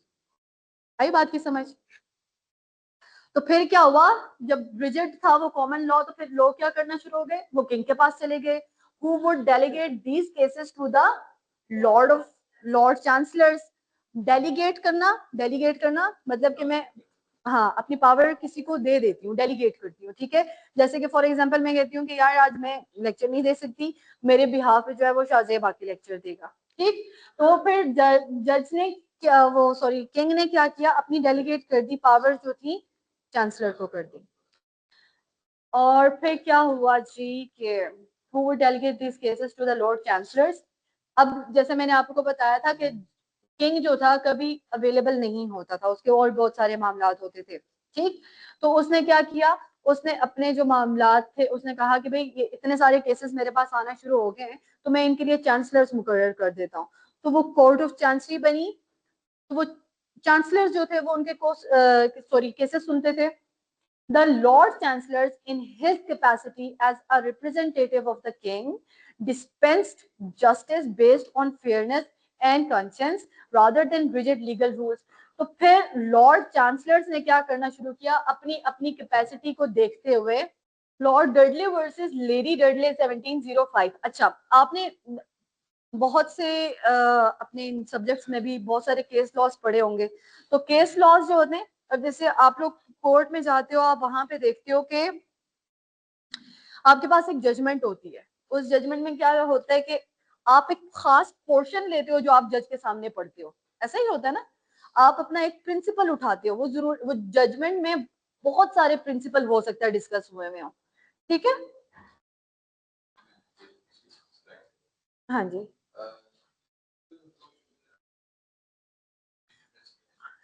थ्योरेटिकल अप्रोच ये थी कि थ्योरेटिकल वाली पे एक मिनट चाहिए। थ्योरेटिकल अप्रोच में इसमें क्या था कि ये एक ऐसा आइडिया जो मॉरलिटी, जस्टिस और फेयरनेस से रिलेटेड है। ठीक है, अब लीगलिस्टिक पे आ जाए। थ्योरी में हमने ये समझ लिया कि भाई इसका मॉरलिटी से और फेयरनेस से ताल्लुक है, जस्टिस से ताल्लुक है। और फिर लीगलिस्टिक अप्रोच, एक चीज लीगलाइज हो गई ना, एक तो पहले एक थ्योरी आई फिर उसको प्रैक्टिकली किया, मतलब कि लोगों को देखा कि कॉमन लॉ में उनको रिलीफ नहीं मिल रहा। हाँ, और वो वहां से कॉन्सेप्ट ड्राइव हुआ। अब मैंने आपको क्या बोला कि पहले वो जज के पास जाते थे, जज ने, अब एक सिस्टम शुरू हो रहा है ना, लीगलाइज हो रहा है प्रोसेस, उसको एक वजूद मिल रहा है। जैसे कोर्ट्स का एक अपना वजूद है ना, ऐसे कोर्ट ऑफ चैंसरी को भी वजूद मिल गया। समझ आई?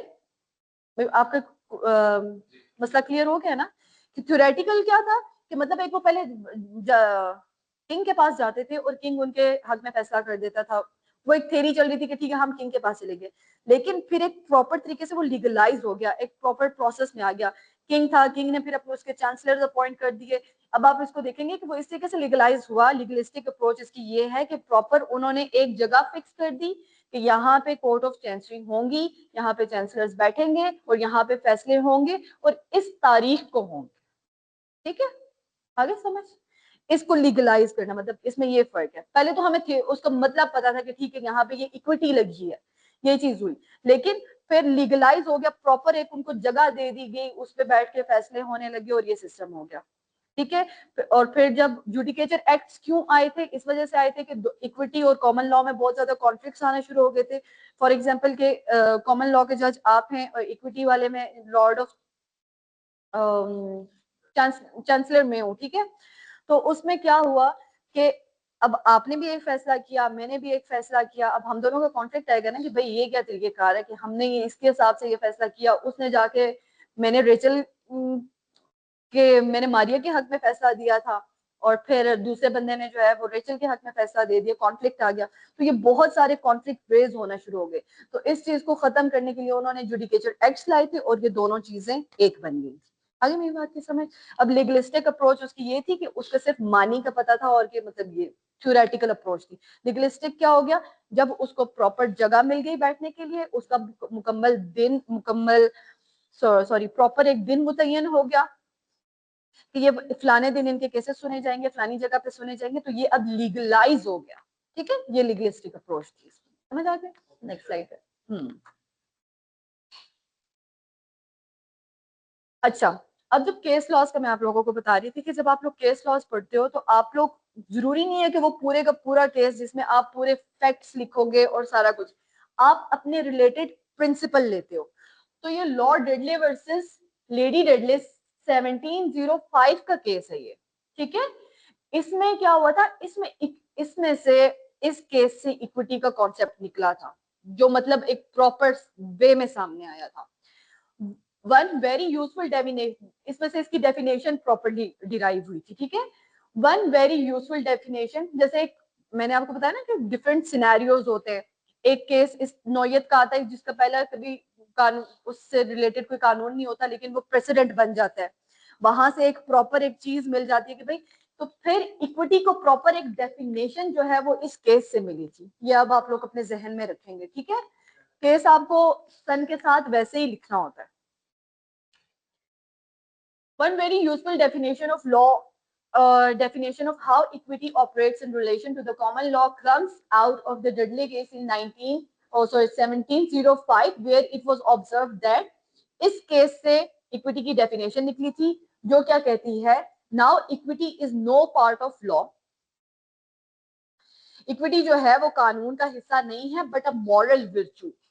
ठीक है, मोरालिटी को देखती है ना, हम पीछे भी पढ़ते आ रहे हैं, जो हमने थ्योरेटिकल अप्रोच वाली हमने स्लाइड पढ़ी थी, हमने उसे ये कहा था कि मोरालिटी को देखती है वो। तो इसमें जो डेफिनेशन इक्विटी की निकली थी, जो पहली डेफिनेशन निकली थी वो ये थी, now equity is no part of law but moral virtue which qualifies, moderates and reforms the rigorous harshness and edges of the law। कि जो क्या करता है, जो हार्शनेस है, रिगरस मतलब के उस सख्ती के मामले में यूज होता है, जिसमें कोई फ्लेक्सिबिलिटी ना हो। ठीक है, जो एजेस ऑफ द लॉ है कि मतलब जहां पे लॉ जो है वो बहुत हार्श है, वहां पे क्या किया, इक्विटी आ गई। And is a universal truth, और ये एक यूनिवर्सल ट्रूथ है। फिर ये आगे डॉट डॉट डॉट डाल देते हैं, लेकिन हमारे रिलेटेड यहाँ तक डेफिनेशन थी तो हमने ये डेफिनेशन यहाँ तक इसकी ये डिराइव कर ली।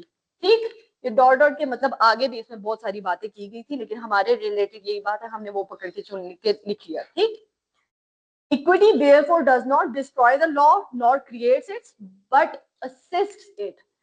अब इक्विटी जो है वो लॉ को ओवर रूल नहीं करती। ओवर रूल का मैंने आपको क्या बताया था कि मतलब एक कानून है उसको खत्म नहीं करेगी इक्विटी, यही बात कर रहे हैं। Equity therefore does not destroy the law, ना उसको वो डिस्ट्रॉय करेगी, ना ओवर रूल करेगी, ना कोई कानून बनाएगी, बल्कि क्या करेगी, उसको असिस्ट करेगी। ठीक है, अब इसमें देखें इक्विटी जहां पे भी बात आती है, डिस्क्रिप्शन की बात आ जाती है। अब मेरी बात वो आप लोग याद करें जो मैंने आप लोगों को बताया था कि हम लोग कोर्ट से हम कहते हैं कि भाई हमारा ये हमने आपने देखा कुछ दावा वगैरह आपने जो भी देखा होगा, अगर आप दावे तो देखे ही होंगे, जो भी प्लेंट बनती है आपने वो देखी होगी, उसके आखिर में प्रेयर मांगते हैं। प्रेयर में आप अपनी डिमांड लिखते हैं कि हमें क्या चाहिए, तो आप वहां पे वर्ड यूज करते हैं कि आप हमें दे दें any other relief deems fit, ठीक है, कि वो आप आपने कानूनन, फॉर एग्जांपल हम कस्टडी वाले केस की ले लेते हैं, आपने कानूनन कस्टडी मांगी, गार्डियनशिप मांगी बच्चे की, और आप कहते हैं कि भाई इसमें अगर कोई और भी रिलीफ हमें मिल सकता है तो जज साहब जो आप एप्रोप्रिएट समझते हैं वो आप हमें दे दें। तो ये चीज हम क्या मांग रहे हैं, ये हम इक्विटी, हम जज की डिस्क्रिशन मांग रहे हैं। इक्विटी में डिस्क्रिशन आती है, ठीक है। तो अब इसने क्या किया, कस्टडी, गार्डियनशिप, ये तो कानून है ना, ये तो हमें मिली, अगर उसके अलावा जज ने हमें किसी भी किस्म का कोई रिलीफ दिया है, हाँ कोई रिलीफ उसने हमें दी, वो तो खैर हम मांगेंगे जो प्रॉपर चीज है, तो वो हमें बच्चे का खर्चा वर्चा जो हम चीजें प्रॉपर मेंशन करेंगे वो, लेकिन अगर हमें, ये मैं आपको जस्ट एक एग्जांपल दे रही हूँ, ठीक है, अगर हमें वो कोई मजीद हमें दे देता है, कोई रेमेडी इस तरह की दे देता है, हाँ डिस्क्रिशन, कुछ डिस्क्रिशन आ गई ना, जज की सवाबदीद आ गई, हमने अलहदा रेमेडी भी मांगी कि भाई जज साहब ये तो हम मांग रहे हैं, और अगर कानून की नजर में कुछ और भी हमारे हक में है तो आप हमें वो भी दे दे, हमने उसमें डिस्क्रिशन मांगी, ठीक है। तो इसमें क्या आ जाएगा कि ये उसको असिस्ट कर रहा है ना, उसने कानून को खत्म नहीं किया ना, कानून को उसने इक्विटी ने ना डिस्ट्रॉय किया, ना उसने कोई नया कानून तय किया, बल्कि जज ने अपनी डिस्क्रिशन पे थोड़ी बहुत ही मजीद हमें रेमेडीज दे दी। अब जैसे हम डैमेजेस मांगते हैं, हम कहते हैं ना इतने का हर्जाना कर दिया, डैमेजेस के, ये मेंटल टॉर्चर शॉर्चर और इतनी जो है मेरा इतने का दावा, इतने करोड़ रुपए का हर्जाना कर दिया, ये डैमेजेस ही होती है ना, ये रेमेडीज होती हैं। तो ये जज की डिस्क्रिप्शन पे है, वो आपको कितनी देगा, ये इक्विटी से रिलेटेड है, ये जज की डिस्क्रिप्शन पे होता है, ठीक है।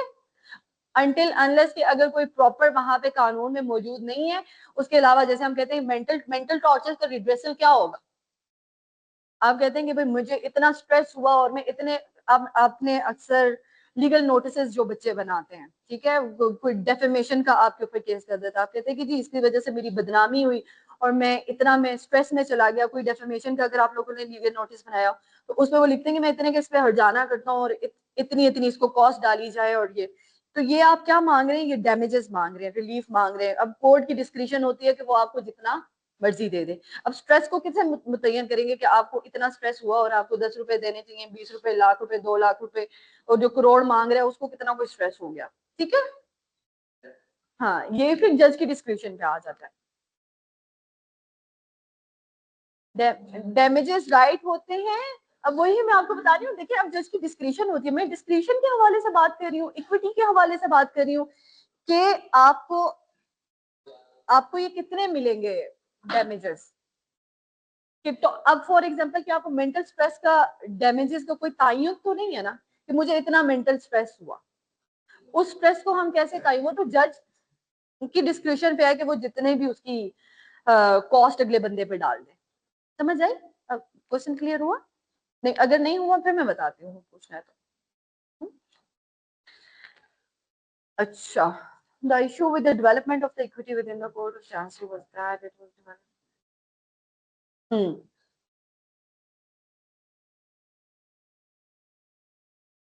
The issue with the development of equity within the court of, शुरू करूं? The issue with the development of equity within the court of chancery, जो इक्विटी की डेवलपमेंट थी कोर्ट ऑफ चैंसरी में, as it developed it became its own distinct body of law and legal rules, partially because of the influence of the judges being part of the court of the chancery, ठीक है। तो फिर इसमें जो, अच्छा ये law का हिस्सा, लीगल रूल्स और ये लॉ का हिस्सा पता है कैसे बन गए, कि कोर्ट जो कॉमन लॉ के जजेस थे ना, वो कोर्ट ऑफ चांसरी में चांसलर्स भी थे, ठीक है। तो इस तरीके से वो आहिस्ता आहिस्ता लीगल सिस्टम का इक्विटी जो है वो प्रॉपर हिस्सा बनती गई। इक्विटी कैसे हिस्सा बनती गई कि जजेस का अपना भी वहां पे इंफ्लुएंस था ना, वो वहां पे भी बैठते थे जाके, तो आहिस्ता आहिस्ता उन्होंने इसको कानून में भी लाना शुरू कर दिया। पहले डिस्प्यूट्स आ रहे थे, फिर ये आहिस्ता आहिस्ता उसमें मर्ज होना शुरू हो गया, दोनों एक चीजें बनती चली गई। ठीक है, समझ आ रही है? कोई कंफ्यूजन तो नहीं है? नेक्स्ट स्लाइड पे चलें। चलें, ये तो मैं पूछूंगी नेक्स्ट नेक्स्ट। अच्छा, ये आप लोगों को मैं पहले बता रही हूँ, नेक्स्ट जो है वो लेक्चर स्टार्ट करने से पहले हम एक इसकी रिवीजन करेंगे, और उसमें मैं कुछ नहीं बोलूंगी, आप लोग बोलेंगे।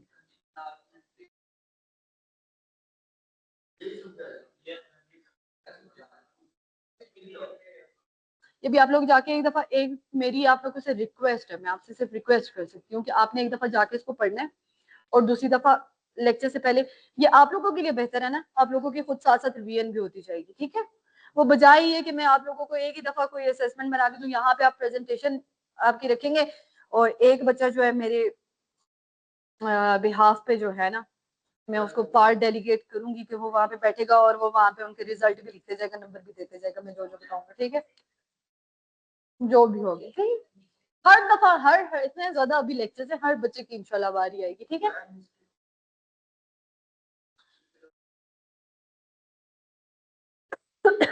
अच्छा जी, हिस्ट्री ऑफ इक्विटी पे आ जाते हैं। पहले हमने उसकी लिंग्विस्टिक और थ्योरेटिकल अप्रोच देखी, अब हम उसकी हिस्ट्री के ऊपर आ गए। The history of equity in the code of chancery is very rich, but we will discuss the history of the equity in relative brief context, as the history of the court of chancery is incredibly detailed and complex. अच्छा ठीक है, अभी हम history को हम एक history का overview लेंगे। अब हिस्ट्री की आपको समझ आ गई कि वो कैसे कोर्ट ऑफ चांसरी बनी, इक्विटी कैसे आई, आप लोगों को एक बात समझ आ गई। बहुत डिटेल में नहीं जाएंगे क्योंकि वो हिस्ट्री का सब्जेक्ट तो है नहीं, हमने एक ओवरव्यू लेना होता है कि हमें पता चल जाए कि ये आई कैसे, वो जी फलाने किंग के टाइम पे, फिर ये ऐसे हुआ था, फिर ऐसे हुआ था, ये तो हिस्ट्री का सब्जेक्ट आ जाता है। इसको नहीं, हमने ओवरव्यू लेना है, तो इस पे हमने बस इतना ही पढ़ना है कि हमने उसको ब्रीफ रखना है कि उस इक्विटी की जो हिस्ट्री थी, वो कोर्ट ऑफ चांसरी जो थी, मतलब वो हिस्ट्री बहुत रिच थी। रिच से मुराद अमीर नहीं थी, मतलब कि वाइडर उस पे थी, स्पैन पे थी। But we will discuss the history of the equity in relatively brief context, as the history of court of chancery is incredibly detailed and complex, कि वो बहुत लंबी कहानी चली जाती है, लेकिन जितना हमें पता होना चाहिए कि कोर्ट ऑफ चांसरी जो है वो किस तरह से वजूद में आई, वो हमें पता चल गया। ठीक, आप लोगों को रिपीटेशन लगेगी, लेकिन ये रिपीटेशन नहीं है। अब देखिए, ऊपर हिस्ट्री ऑफ इक्विटी आ रहा है ना, अब हमने इसी चीज को डिस्कस करना है। मैं आपको पीछे डिटेल्स इसकी देती आई हूँ, लेकिन अब एक वो हेडिंग दी हुई है ना, हिस्ट्री ऑफ इक्विटी, तो हमें ये बात लिखनी पड़ेगी, ऐसे ही है। We will examine the historical development of equity. It will be much easier if we examine with reference to the system of the legal adjudication in the early period of English law. फिर हम इसको देखेंगे, जैसे मैंने legal adjudication in early period of English law, legal adjudicate कैसे हुआ था, legally वो कैसे आया था, जैसे मैंने आप लोगों को बताया कि एक जगह मुतय्यन हो गई, एक टाइम फिक्स हो गया। ठीक है, टाइम फिक्स हो गया, जगह भी मुतय्यन हो गई, तो फिर ये लीगली एडजुडिकेट होना शुरू हो गई थी इक्विटी। ठीक, in medieval times the way a claim would be bought would be through the system of writs. कैसे लेके आया जाता था मेडिवल टाइम्स में भी, कैसे लेके आते थे, रिट्स लेके आते थे। लिमिटेड सी रिट्स होती थी कि ये रिट्स आप कर सकते हैं। ठीक है, ये रिट्स लेके आते थे। अब writ is simply a formal order which is issued by some judicial और एडमिनिस्ट्रेटिव बॉडी। अब रिट क्या होता है? रिट आप कोर्ट, हाई कोर्ट में दायर होती है, आप लोगों को ये पता है, हाई कोर्ट में रिट दायर होती है। अब हाई कोर्ट रिट बेसिकली है क्या? एक ऐसा ऑर्डर होता है, वो या एक्सेप्ट होती है या फिर डिनाई होती है, ऐसे ही है ना। रिट पहली हियरिंग में ही आपको पता चल जाता है कि ये चलेगी या नहीं चलेगी, या तो एक्सेप्ट कर देते हैं या डिनाई कर देते हैं। ऑर्डर होता है, वो एक्सेप्ट हो जाती है तो वो प्रॉपर्ली उसको आगे लेके चलते हैं, और डिनाई हो जाती है तो वहीं पे आपका जो है वो काम ठप हो जाता है।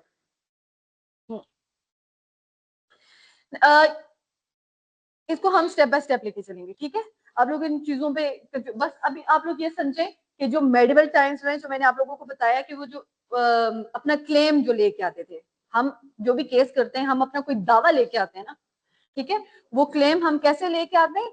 रिट्स की सिचुएशन में लेके आते थे वो। ठीक है, और रिट्स क्या थी, रिट को वहां पे डिफाइन कर दिया, writ is simply a formal order which is issued by some judicial और administrative body.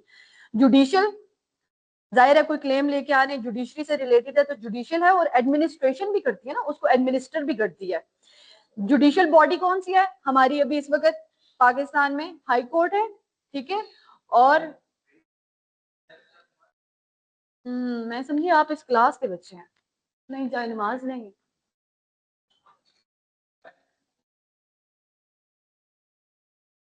The royal writ system would be limited in the sense that a claim would have to be brought which corresponded with the particular writ.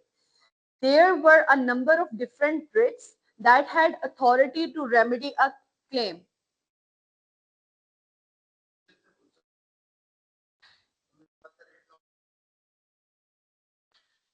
बिल्कुल उन्होंने बिल्कुल सही कहा था, ये देखे ना फॉर्मल ऑर्डर है, और it is a simple formal order, ठीक है। The royal writ system would be limited in the sense that claim would have been brought with correspondence with a particular writ. There were a number of different writs that had authority to remedy a claim, thus limiting the number of the remedies which may be available if there was a claim that did not correspond to the particular remedy available, the claim would remain unanswered. इस वाली बात का यह मतलब है कि उस वक्त जो रिट्स थी वो आप लिमिटेड किस्म की कर सकते थे। इसका मतलब है जिससे रिलेटेड कोई, जिस आपका कोई ऐसा मसला है उससे रिलेटेड रिट ही नहीं है। उस वक्त जो रिट्स चलती थी, ठीक है, कॉमन लॉ में रिट्स होती थी, बिल्स भी होते थे। वो आगे चल के मैं आपको समझाऊंगी, जो आपको मैं रिट वाले सिस्टम समझा रही हूँ वो रिट पे आप गए, ठीक है। उस वक्त लिमिटेड रिट्स करते होते थे और वो लिमिटेड नंबर में होती थी कॉमन लॉ में। बस वही, उस अगर आपको उससे रिलेटेड कोई मसला है, उससे रिलेटेड कोई रेमेडी आपको मिल सकती है तो ठीक है। अगर उस तरह की रिट एग्जिस्ट नहीं करती, कोई रेमेडी एग्जिस्ट नहीं करती, तो आपका जो मसला है वो वहां का वहां रह जाएगा।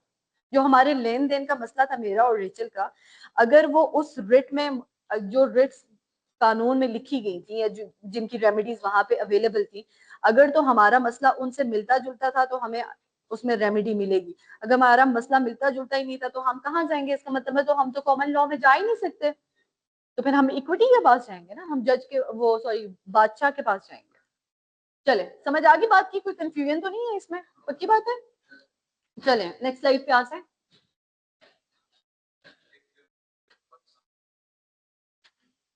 हाँ हाँ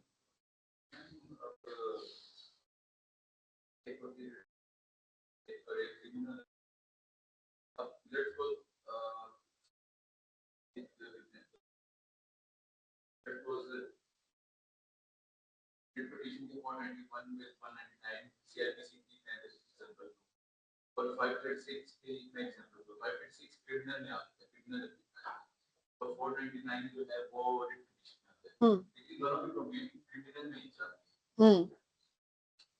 अच्छा, ये अब आप लोगों को यहाँ पे एक चीज समझनी है ना, जैसे मैं आप लोगों को यहाँ पे मैं आपको सेक्शन का हवाला दूं, कि जैसे मैं आपको बताऊं कि क्या कहते हैं उसको, यार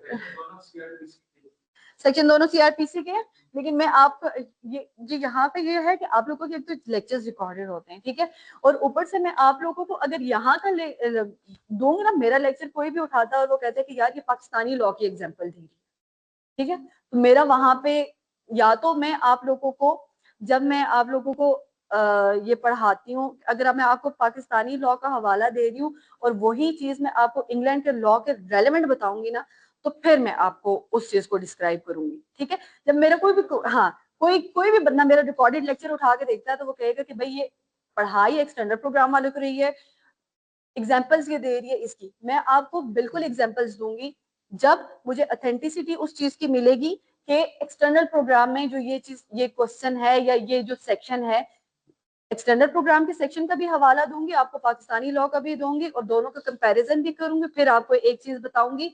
अदरवाइज अगर मैं इस तरीके से रिकॉर्डेड लेक्चर्स में ये चीज करती हूँ तो वो कहेंगे कि देखिए डिस्कस पाकिस्तानी लेक्चर को कर रही है और आगे उसको कर रही है। मैं आपके इसको, हाँ, मैं लेक्चर के बाद मैं आपको, या नेक्स्ट इसके बाद अगर आप चले भी जाते हैं तो आप नेक्स्ट लेक्चर में आते हैं तो मैं आपको इसका जरूर आंसर दूंगी, ठीक है।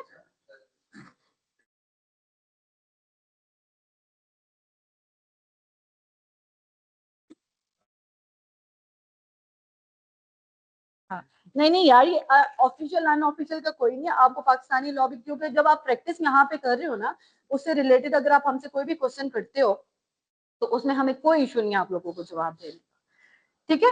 तो अभी मैं अगर मैं इस चीज को मैं डिस्क्राइब करती हूँ तो उससे ये चीज चली जाती है कि आप लोग इन चीजों में क्रिमिनल के हिसाब किताब से, रिट की डोमेन के हिसाब किताब से वो चीज पूछ रहे हैं, वो बिल्कुल सही है। उसका इसके साथ लिंक कोई नहीं बनता, वो बिल्कुल आप इस चीज से डेविएट हो जाते हो। आपका दिमाग जो है वो पाकिस्तानी और उसमें फंस के रह जाएगा। लेक्चर के बाद हम उसको डिस्कस कर सकते हैं, हम उसको नेक्स्ट लेक्चर पर डिस्कस कर सकते हैं, लेकिन इसमें अगर मैं आप लोगों को वो समझाना शुरू हो जाऊंगी ना तो आप इससे डेविएट कर जाओगे। Mix and match. मैं कहाँ पे थी? द प्रोविजन, इससे पिछली स्लाइड कौन सी है?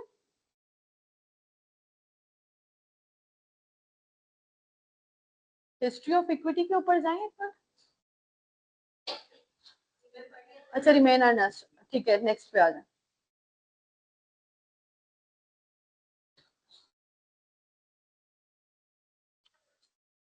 अच्छा, the provision of Oxford were number of constitutional changes where which developed out of parliament of 1258। अब हमने क्या किया कि ऑक्सफोर्ड में कुछ, the provision of Oxford were number of constitutional changes, जो प्रोविजंस आई थी, आपने लफ्ज सुना होगा आम लैंग्वेज में भी, पाकिस्तानी लॉ में भी ये यूज होता है, एक्सटर्नल वालों का हिसाब किताब में भी, इंग्लैंड के लॉ में भी हम वर्ड प्रोविजन यूज करते हैं। प्रोविजंस आती हैं, ठीक है। ऑक्सफोर्ड की कुछ प्रोविजंस आई थी, were a number of constitutional changes, जो कुछ कॉन्स्टिट्यूशनल चेंजेस थी which develop out of Oxford parliament of 1258। देखें 1258 की बात हो रही है, उस वक्त क्या हुआ था? उस वक्त कुछ कॉन्स्टिट्यूशनल चेंजेस के लिए ऑक्सफोर्ड ने कुछ प्रोविजंस दी थी, ठीक है। जैसे एग्जांपल मैं आपको देती हूँ। हाँ,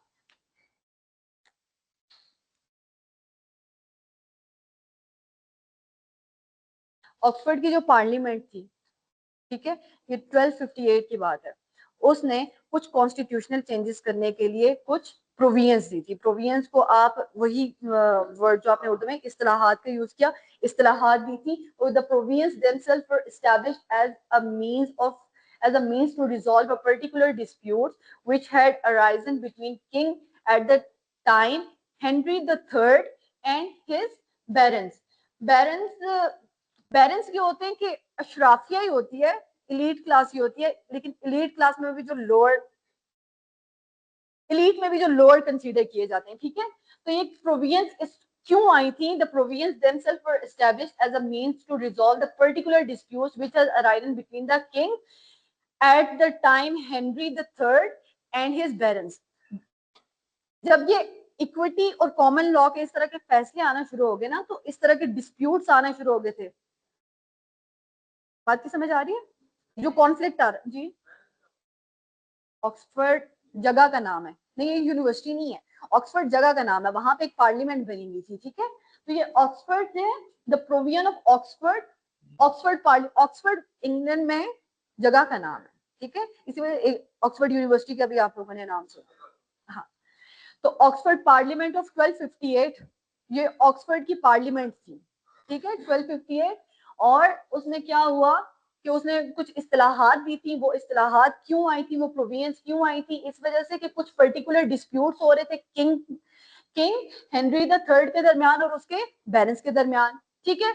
once the things of the provisions of Oxford has done was limit the number of writs to be issued by the king, the result was the limitation on the number of writs, creating a common law jurisdiction which was somewhat rigid and difficult to achieve justice in all the situations and circumstances. So, this was the system of writs began to cast light to its downside of rigidity to operate। तो वही वाली बात आ गई कि उस वक्त क्या था कि कुछ लिमिटेड नंबर की जो रेट्स थी, उनमें क्या हो रहा था, वो लिमिटेड नंबर की जो रेट्स थी वो रिजिड किस्म की थी, उस तरीके से उनको ऑपरेट नहीं कर सकते थे। वो उनके सवालात के जवाबात कैसे देंगे, वो अपना रिड्रेसल कैसे मांगेंगे, तो इस वजह से ये कॉन्फ्लिक्ट आ रहा था, तो ये प्रोविजंस उससे रिलेटेड आई थी. The code of chancery did very little to the major changes in terms of the administration of justice. Court of chancery जो थी did very little to the major changes in term of administration of justice. मतलब उसने उसमें कोई इतनी बड़ी changes नहीं लेके आई थी कोर्ट ऑफ चांसरी जो थी जस्टिस के हवाले से. All it did was formally establish a permanent place for administration of justice. तो कोर्ट ऑफ जस्टिस का ये कोर्ट ऑफ चांसरी का ये हुआ जो मैंने आप लोगों को बताया था कि उन्होंने एक क्या किया था, एक प्रॉपर जगह बना दी थी. उसने कोई और मतलब उनकी वजह से कॉमन लॉ में किसी भी किस्म के मसाइल नहीं थे. जो रिट्स एग्जिस्ट करती थी, कॉमन लॉ जिनकी रेमेडीज उसमें होती थी, वो कॉमन लॉ के पास जाती थी. ठीक है, उस चीज को डिस्टर्ब किए बगैर क्या हुआ, कोर्ट ऑफ चांसरी बना दी गई एक जगह पे, उसकी जगह फिक्स हो गई, उसका टाइम फिक्स हो गया, और वो फिर उस तरीके से अपने केसेस के ऊपर काम करना शुरू हो गए थ्रू इक्विटी. कोई मसला?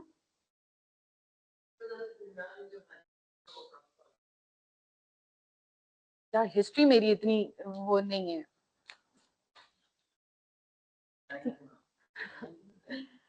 अच्छा, the code of chancery did very little to the major changes in the administration. ठीक है, अब आप लोगों को ये बात समझ आ गई थी कि इसका उससे रिलेटेड इसका उससे भागने चागने से कोई वो नहीं है. ठीक है,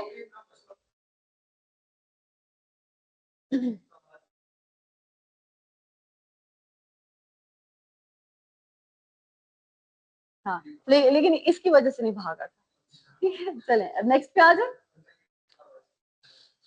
the emergency sorry the emergence of the code of the chancery. Emergence, emerge होना,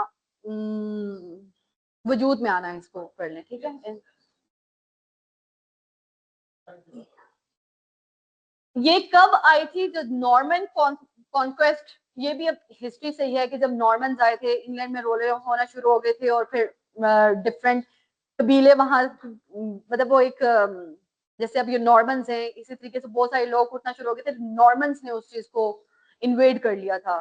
ठीक है, हाँ, तो नॉर्मन्स जो थे वो जीत गए the invasion and occupation of the England by the Normans in the 11th century and local courts.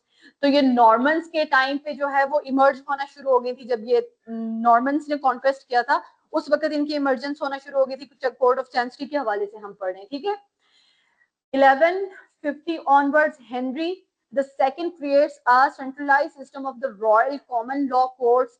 Proceeding in these common law courts were commenced with the issue of the writs. तो फिर इसके दौर, Henry II के दौर में क्या हुआ था कि सेंट्रलाइज सिस्टम आ गया था कि जो कॉमन लॉ कोर्ट्स जो हैं उनकी जो प्रोसीडिंग होंगी कॉमन लॉ कोर्ट्स में होंगी, और जो इशूड रिट्स होंगी उनके हवाले से उनको रिड्रेसल मिला जाएगा. ठीक है, writs were issued by the chancellor who held the great seal and acted in the name of the king. तो फिर जब रिट्स जो चांसलर्स को इशू होती थी, उनके ऊपर ग्रेट सील, मतलब जो बादशाह होता था उसकी एक सील लगा दी जाती थी, और वो किंग के नाम पे जो चांसलर होता था वो एक्ट करता था. As more and more cases would come to the king, beginning under Edward I, they would delegate his responsibility to their chancellor, who in turn would ultimately establish a fixed court of chancery to hear the claims. तो जैसे जैसे जो है वो cases आते गए king के पास, beginning under Edward the First, they would delegate his responsibility to their chancellors. जैसे जैसे किंग के पास केस आते गए, उसने फिर आगे क्या किया, अपने चांसलर्स को क्या करना था, पावर्स जो थे वो डेलीगेट करना शुरू कर दी. who in turn would ultimately establish a fixed court of chancery that hear the claims.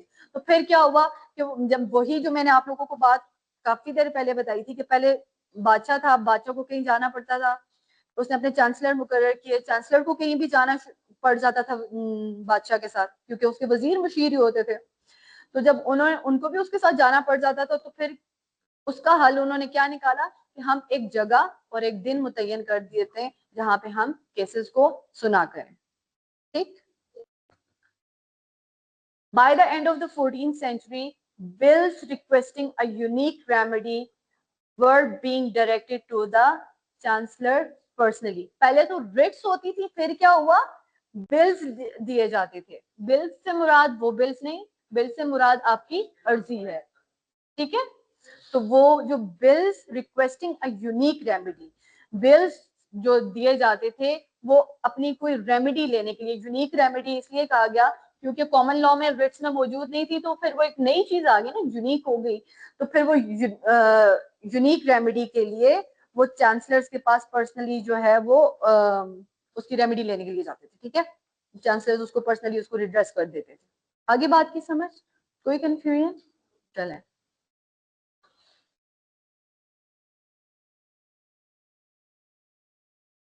the emergence of the Court of Chancery, the Court of Chancery would find a fixed location under the Edward III in Westminster Hall. This serves two purposes. The Court of Chancery जो थी Edward III ने कहाँ पे, Westminster hall. Westminster hall का आपने नाम सुना होगा, जज की जो भी रसूमात शसूमात होती है वहीं पे होती है, जो क्राउन का हिसाब किताब होता है। These serve two purposes, दो पर्पस होते थे, दो पर्पस को ये सर्व कर रहा था। The institutionalization of the court of equity, जब उन्होंने वेस्टमिनिस्टर हॉल को मुतय्यन कर दिया तो उससे क्या हुआ, इंस्टीट्यूशनलाइज हो गया था वो, कि एक प्रॉपर इंस्टीट्यूशन बन गया था। जैसे कॉमन लॉ के लिए कोर्ट्स प्रॉपर थी ना, इसका भी एक प्रॉपर कोर्ट ऑफ चांसरी का एक प्रॉपर इंस्टीट्यूशन बन गया था, ठीक। इसका एक ये था, ease as simplify for subjects, since historically the chancellor would have to travel with the king, making the administration of justice difficult task. तो ये जो था जो उन्होंने एक लोकेशन फिक्स कर दी थी, उससे क्या फायदा हुआ था, उस लोकेशन वेस्टमिनिस्टर में जो उन्होंने उसकी लोकेशन फिक्स कर दी थी, उससे इनको ये फायदा हुआ था कि जहां पे चांसलर्स को किंग के साथ जाना पड़ता था तो फिर पीछे रियाया कोई कोई मसला नहीं होता था, उनको पता होता था कि इस दिन ये यहाँ पे बैठते हैं। वो प्रॉपर इंस्टीट्यूशनलाइज हो गए थे, उनके पास जाते थे, उनको अपना मसला बताते थे, वहां से उनको रेमेडी मिलती थी और उनका मसला हल हो जाता था, ठीक है। ये बात लिखी गई है, इसमें कोई कंफ्यूजन है तो मुझसे पूछ सकते हैं आप लोग, तो की बात है। So this is where the Court of Chancery begins and remains in the Westminster Hall pretty much for the entirety of its period, for the point where it gets abolished in 1870s. अब आपको पता है कि court of चैंसरी का, जैसा मैंने आपको बताया, अबॉलिश हो गई थी, खत्म हो गई थी। क्यों? जब 1873 और 75 का जो जुडिकेचर एक्ट आए थे उनकी वजह से ये क्या हो गई थी, अबॉलिश हो गई थी, ठीक। कोई कंफ्यूजन है? नहीं है। हम उसकी इमरजेंस पढ़ रहे थे ना, फिर हमने देखा ये कोर्ट ऑफ चैंसरी जो है वो बाद में अबॉलिश हो गई थी। किसकी वजह से अबॉलिश हुई थी? जुडिकेचर एक्ट्स की वजह से हुई थी। जुडिकेचर एक्ट्स कितने थे? दो थे, एक 1873 का था, एक 1875 का था। The Court of Chancery would attempt to avoid the conflicts which may arise between the common law and the court itself. ये court of chancery would attempt to avoid the conflicts. Court of chancery ने क्या किया कि avoid करना शुरू किया conflicts को विच में arise between the common law and the court itself, ठीक है। कोर्ट ऑफ चैंसरी और कॉमन लॉ के दरमियान कॉन्फ्लिक्ट्स आना शुरू हो गए थे ना, क्योंकि डिफरेंट फैसले आ रहे थे। For example, court of chancery did not deny the existence of the authority of the common law. Court of chancery ये नहीं, क्यों हमने पीछे पढ़ा था इक्विटी की डेफिनेशन में भी हमने ये पढ़ा कि वो उसको डिस्ट्रॉय करने के लिए नहीं आया था, बल्कि उसको असिस्ट करने के लिए आया था।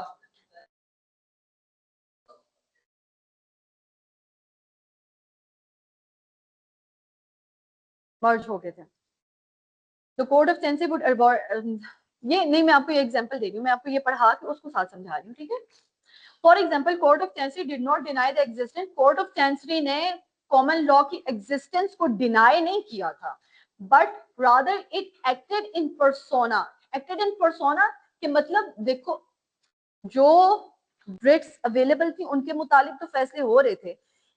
एक्टेड इन पर्सोना से मुराद थी इन पर्सनल उस चीज को रिड्रेस करना शुरू कर दिया। जिस मसले के मुताबिक रिट ही नहीं थी, उसमें रेमेडी आपके पास नहीं है, तो आपने इन पर्सन जज ने उसको करना शुरू किया। बाद में उसने चांसलर्स बनाए, बाद में ये कोर्ट्स वजूद में आई, ठीक है।